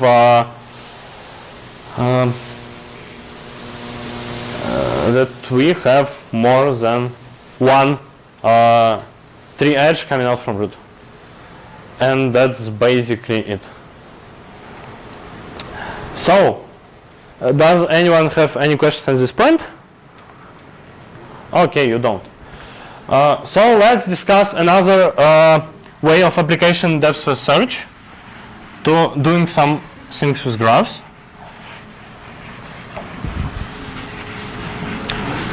The board a bit. So far we were talking about undirected graphs.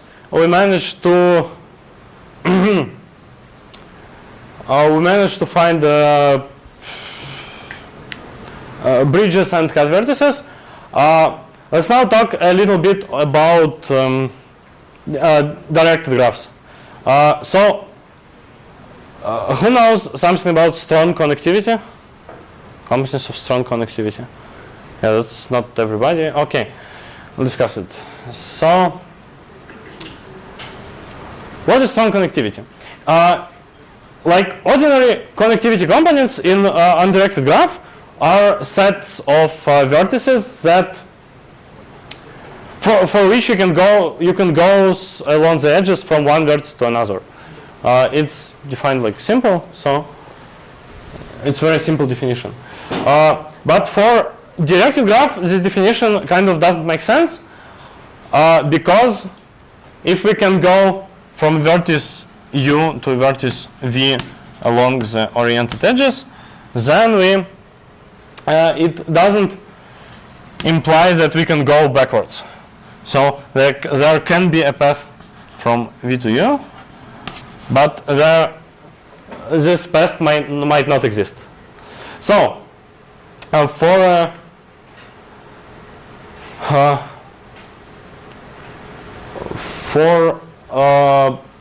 oriented graph, we may introduce a new object which is called strong connectivity components, and a definition is that goes like that: U and V are in the same strong connectivity component if there exists a path from U to V and from V to U. So that's basically it. And now we need a way to find all this. Now we need a way to find all these components of strong connectivity. in our graph. So, how are we doing it? We have already said that in orient graph we have a little bit more different edges. Let me draw some example. So, what we have is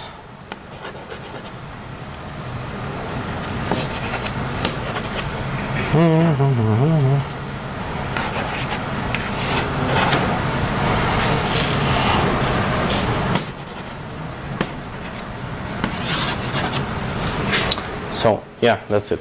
So in this graph we have like three components of strong connectivity. Let's mark first one as red, second one as blue, and the third one is I lost green chalk. And the third one will be only this vertex.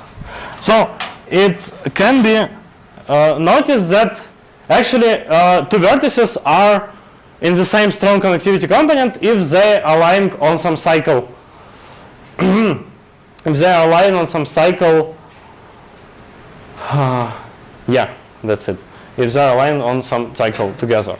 Because if they align on cycle, there is definitely a way from one to another and from another to one. So, what we need to do is we need to find cycles in our graph, and we need to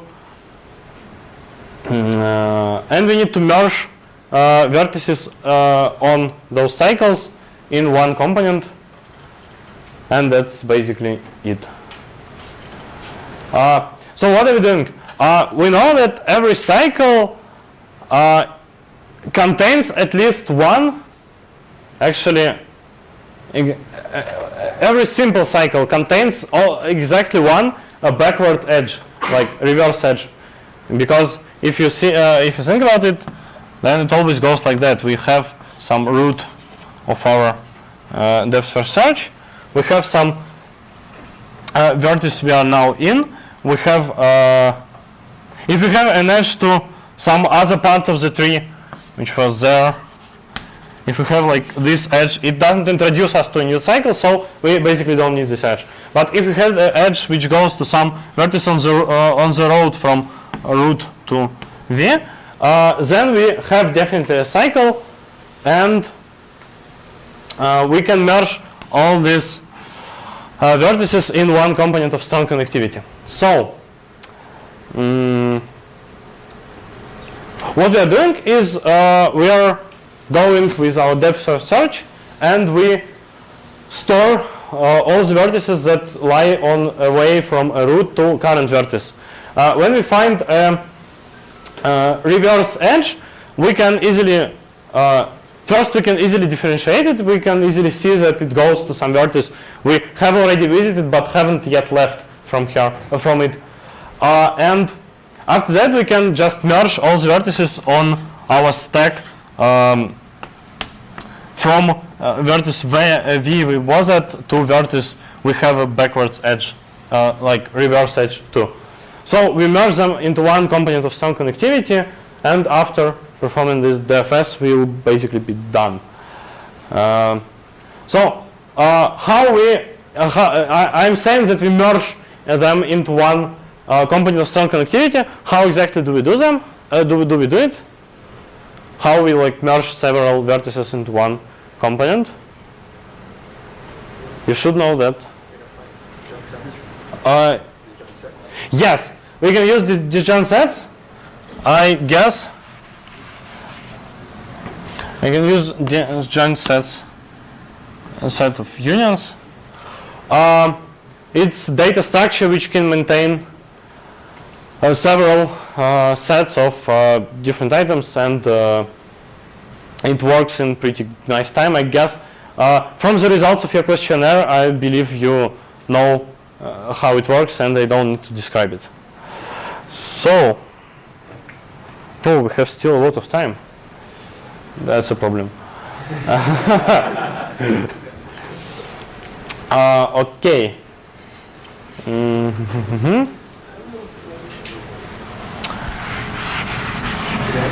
What else can we discuss about depth first search and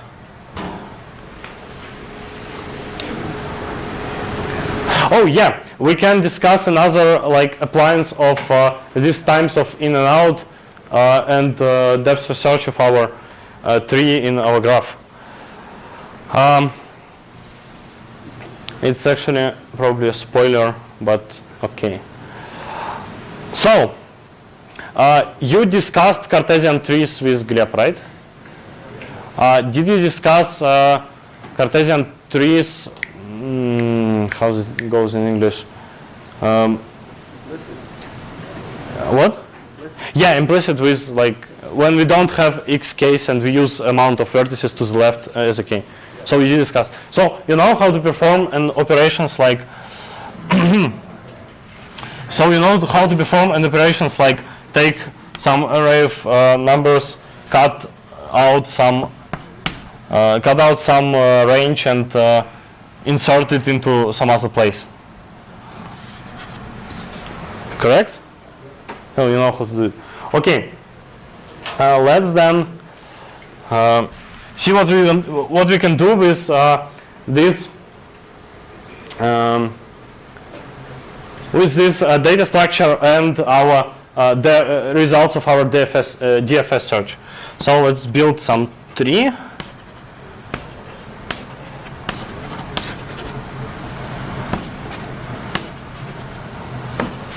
And let's see DFS search of let's see results of DFS search on this tree. So we need to give numbers to all our vertices. 1, 2, 3, 4, 5, 6, 7, 8, 9, 10, 11. So if we perform the DFS search and write all numbers of all vertices we were coming through, then we'll get something like this. 1, 2, 5, 10, 5, 11, 5,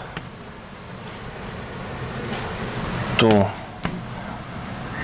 6, 2, 1, 3, 1. I draw a large tree and it's like it takes long to route all the vertices. 4, 7, 4, 8, 4, 9, 4, 1. So that's it. This is just the result of depth first search in our tree. So now we can what we can use it for? We can notice that actually now we can perform like a very interesting operation. How are we? So what we need is we need to cut out some subtree and move it to another place. Like move vertex number 5 from vertex number 2 to vertex number 8. And actually we can maintain our tree state after these operations pretty easy. How are we doing it?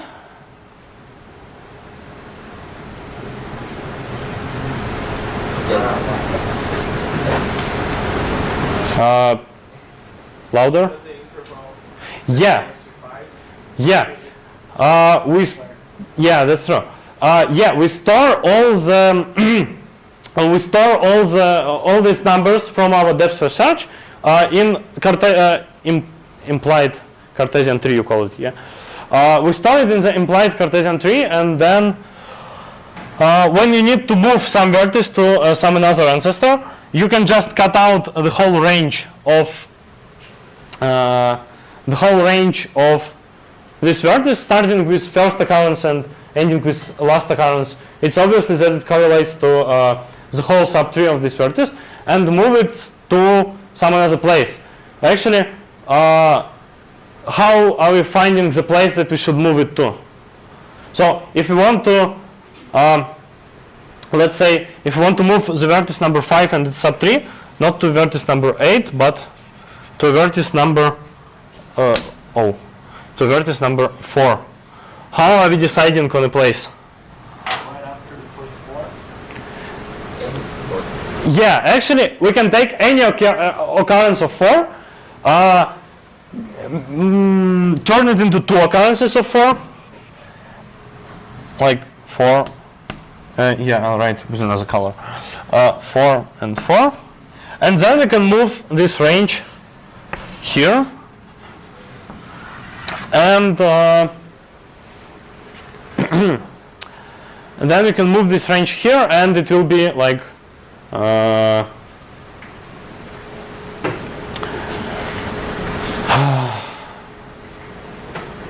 and it will be the new state of DFS walkthrough our tree.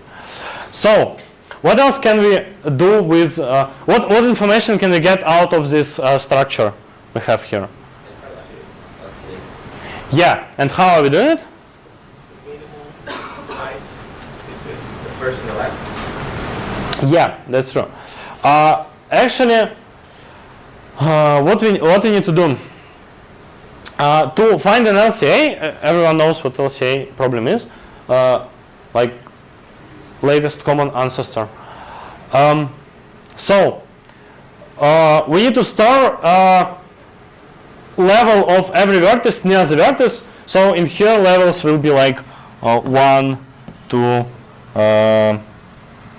3, 4, 1, 2, 3, 4, 3, 4, 3, 2, 3, 2, 1,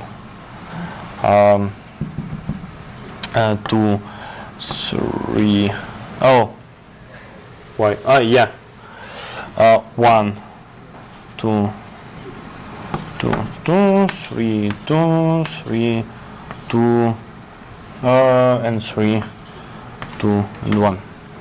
And to get an LCA of some vertices, we need to find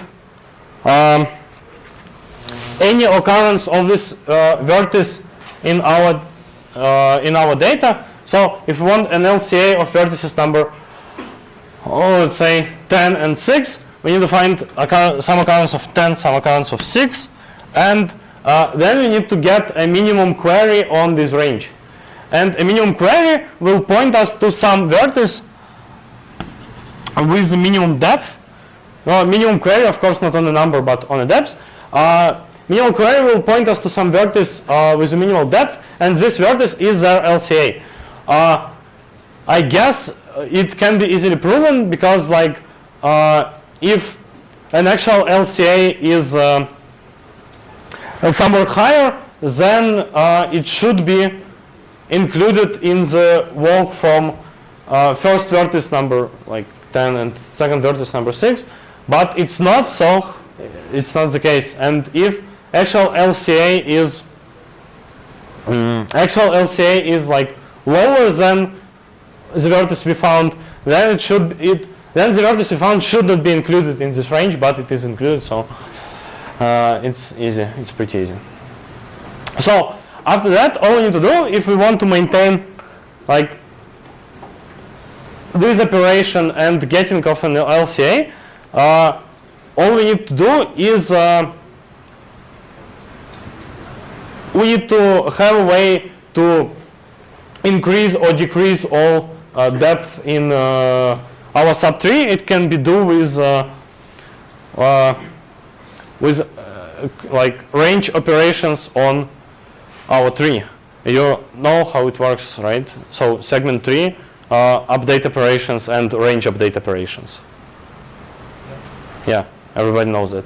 Okay, so basically we have to implement a lot of data structures, but we'll solve the problem. And I guess that was a spoiler for today's contest. Yeah. So, and we still have some time. Yeah, I'm trying to think of another way of applying the DFS to getting some information from graphs. I did not get how you were building a Cartesian tree. Yeah. And now you're saying that you need a segment tree to find the minimum? No, actually, we need an operation with Cartesian tree that will work kind of like the range operation in the segment tree. Okay, is it possible to implement so? Huh? Yeah, you understand how to do it, right? Yeah. So basically we need to store like in segment 3 when we are performing range operations we were storing like additional data in every vertex, and it was like update value for all its subrange. Here we can do the same thing, only we won't need to do anything complicated because we can when we need to update some range we can just cut it out and update and then cut it in, uncut it in. So something else about depth first search. I actually don't know.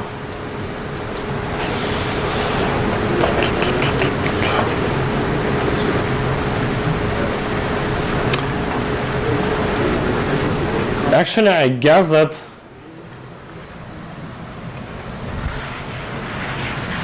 if anyone have some questions, then we can like I can try to answer them. If nobody if anyone has some ideas of what do we want to discuss now, I can like try to do it. But in other case, yes, we'll have to finish the lecture a little earlier because I'm out of things I can talk about without like preparing for it. So, and the things you are interested in. So, any ideas? Yeah. Dynamic connectivity. It's not a half an hour. we can discuss dynamic connectivity, but it's probably not a half an hour. So yeah, we'll probably discuss it in one of the next days. Yeah, I saw that in questionnaires that everyone wants to hear about it, but yeah. And so another ideas? Yeah.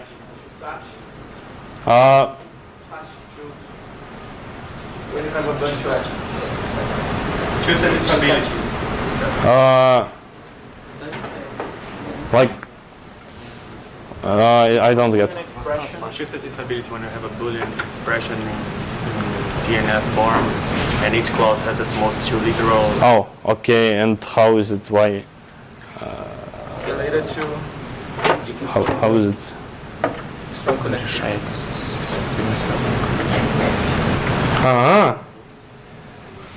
Oh yeah. Okay. So, yeah, let's try to do it. Artyom, don't you want to try? Yeah, okay. The microphones. Yeah, everything.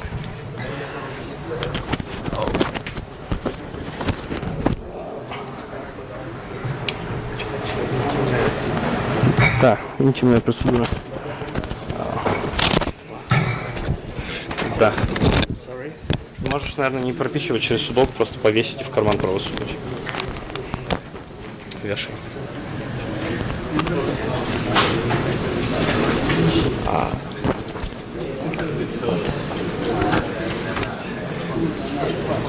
Ну, повесь просто на футболку. Что с этим делать? Ну, в смысле, повесь. Ну, там есть хренька. Повесь вот так вот на футболку просто. Okay. As you wish.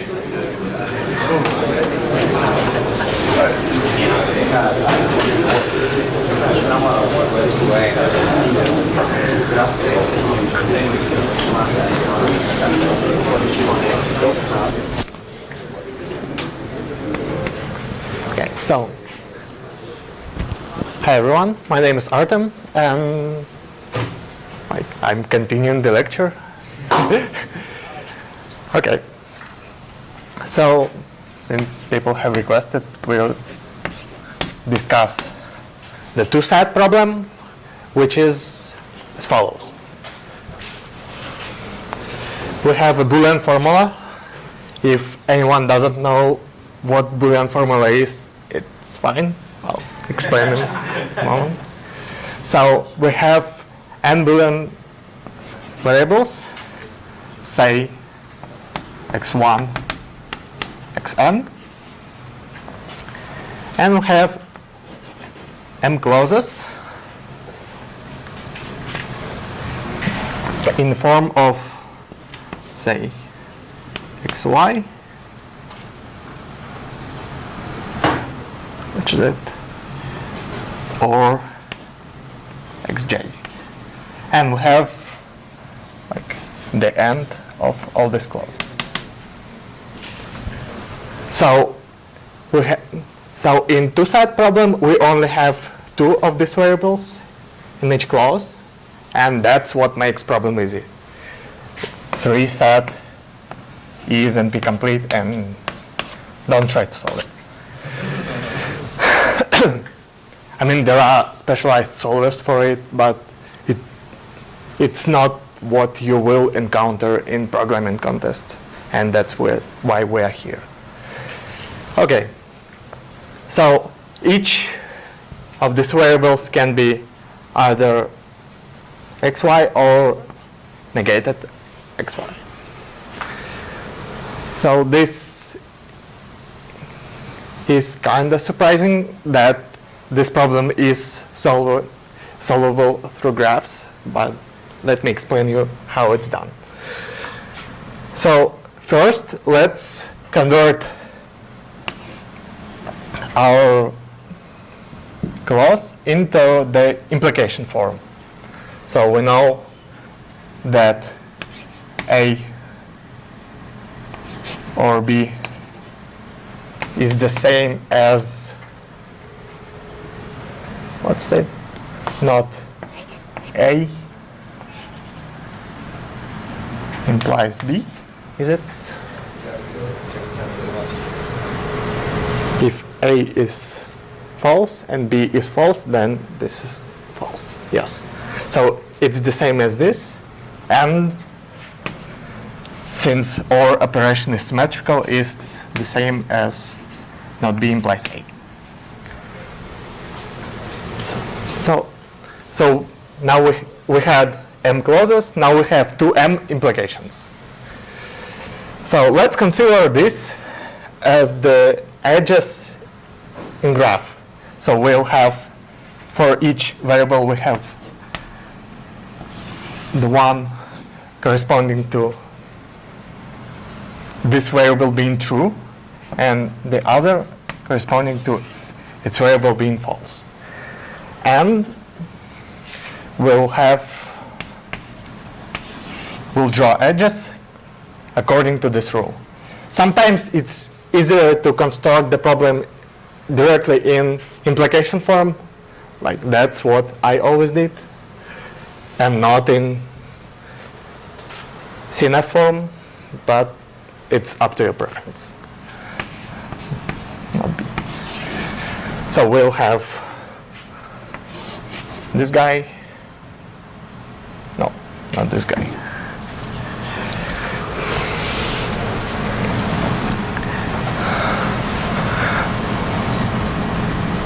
No, this guy. Whoops. And this guy. Of course, if there are negations somewhere, let's do it like this. Of course, if there are negations somewhere, there will be negations there. Okay, so we have constructed this graph. Now we have to assign values to our variables, so all the clauses are satisfied.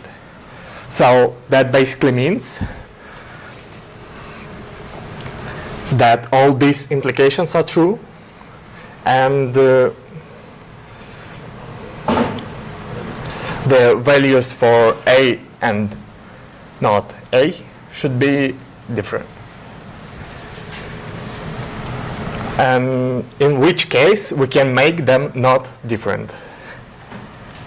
Okay, let's assume there is some variable xi that there is a path from xi to not xi and in reverse.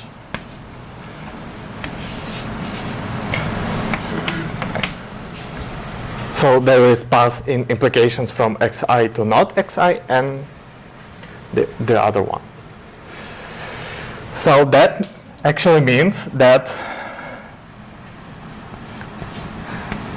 since we can chain implications, so if A implies B and B implies C, that means that A implies C.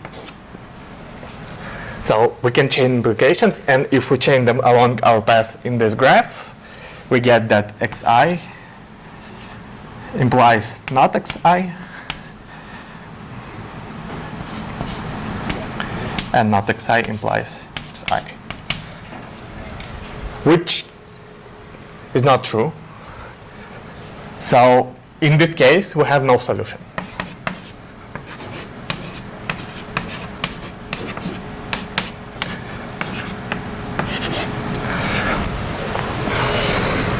But if there is any variable that they are in the same strongly connected component, then we have no solution. But is there a solution in any other case? Turns out it is.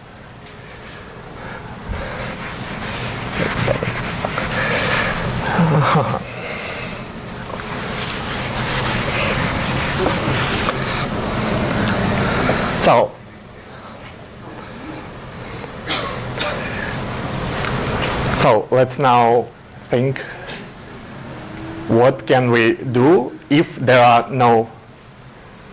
for every variable, this variable and its negation do not lie in the same strongly connected component. So let's construct a condensation of our graph. It's what Pavel has mentioned, is the merging of the vertices that are reachable one from another and the other way around. So we have now these like big vertices, and this partition is maximal, so the remaining graph should be acyclic. So, as we all know, the acyclic graph has the reordering of vertices that is called topological sort.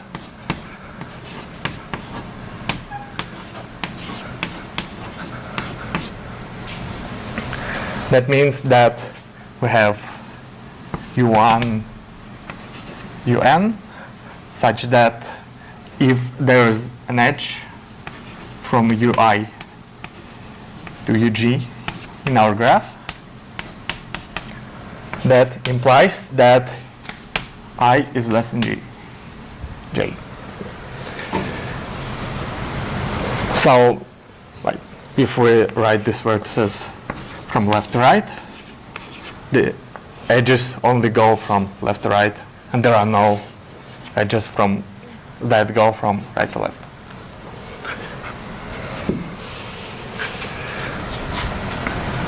Okay, so let's do this for our implication graph.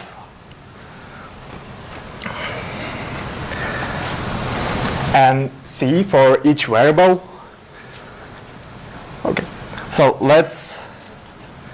I'll define the compu is the number of strongly connected component in the topological order. Number of strongly connected component, and I'll assume they are already in topological order. Number of component.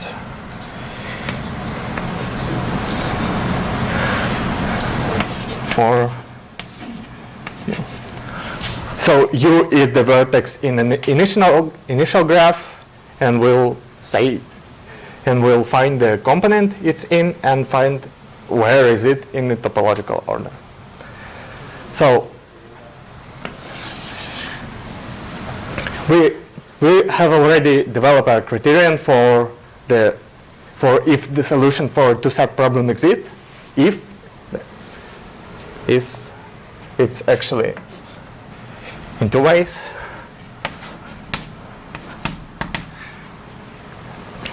So if there's a vertex that the variable and its negation are in the same strongly connected component, there is no solution. Then let's consider variable I and let's consider the component of xi and component of not xi. So from these two, if these two numbers are equal, there is no solution.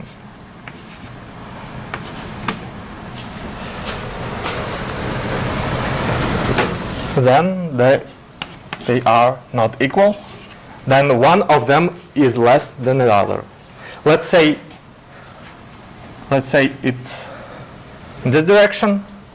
So if we assign xi equals false,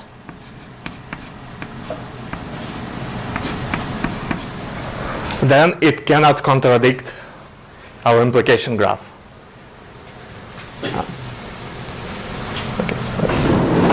No, okay.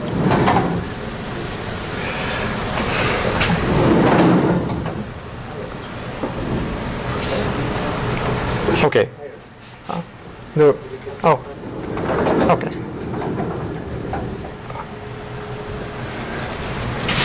So I'll just show that if component of xi is less the component of not xi, then we can set xi to false, and it won't contradict our implication graph.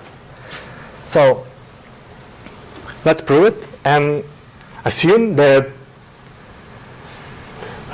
assume it's contradicted. So we have xi equals false, not xi equals true, and for this variable somehow it's contradictory. So when implication is false is when it has true implies false. This is the only case, and we can't have the path from not xi to xi because they are not in the same strongly connected component, and xi is later, so we can have edges from right to left. So setting up xi equals false is correct, and in a symmetric situation when we have the greater sign there, we'll just set xi equals true and not xi equals false, and the same proof here. So great. So there is the solution, some kind of proof, and the full algorithm for how to find all the values for all the variables in TwoSat. Like all the Boolean problems, this is very unstable. So if we want to, for example, not to solve TwoSat, but find the assignment of variables which maximizes the number of clauses, it's called max TwoSat, I guess.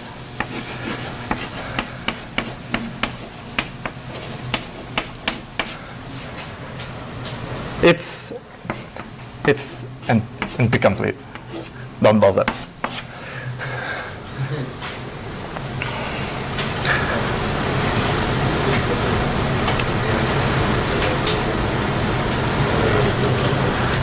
But if you want to maximize the number of variables set to true, you can do basically the same process, but you should actually watch if here the not xi is reachable from xi. If it's not reachable, we can set it to true, and it will still be okay. So I guess that's it for the two-side problem. How much time do I have?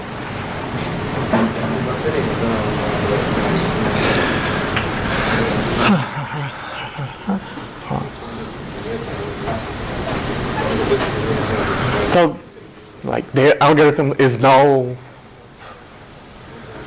harder than the usual strongly connected component algorithm. And yes, and it all works in O n plus m time, where n is a number of variables and m is a number of clauses here. Did you have a two-side problem earlier on the school? No. Okay.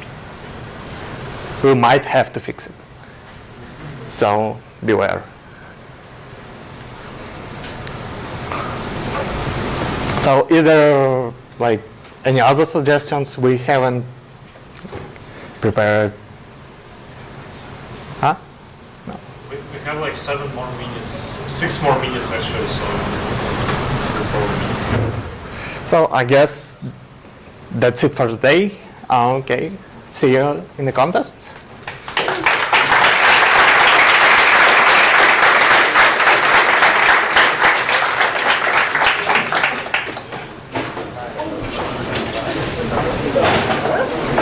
Ouch. What?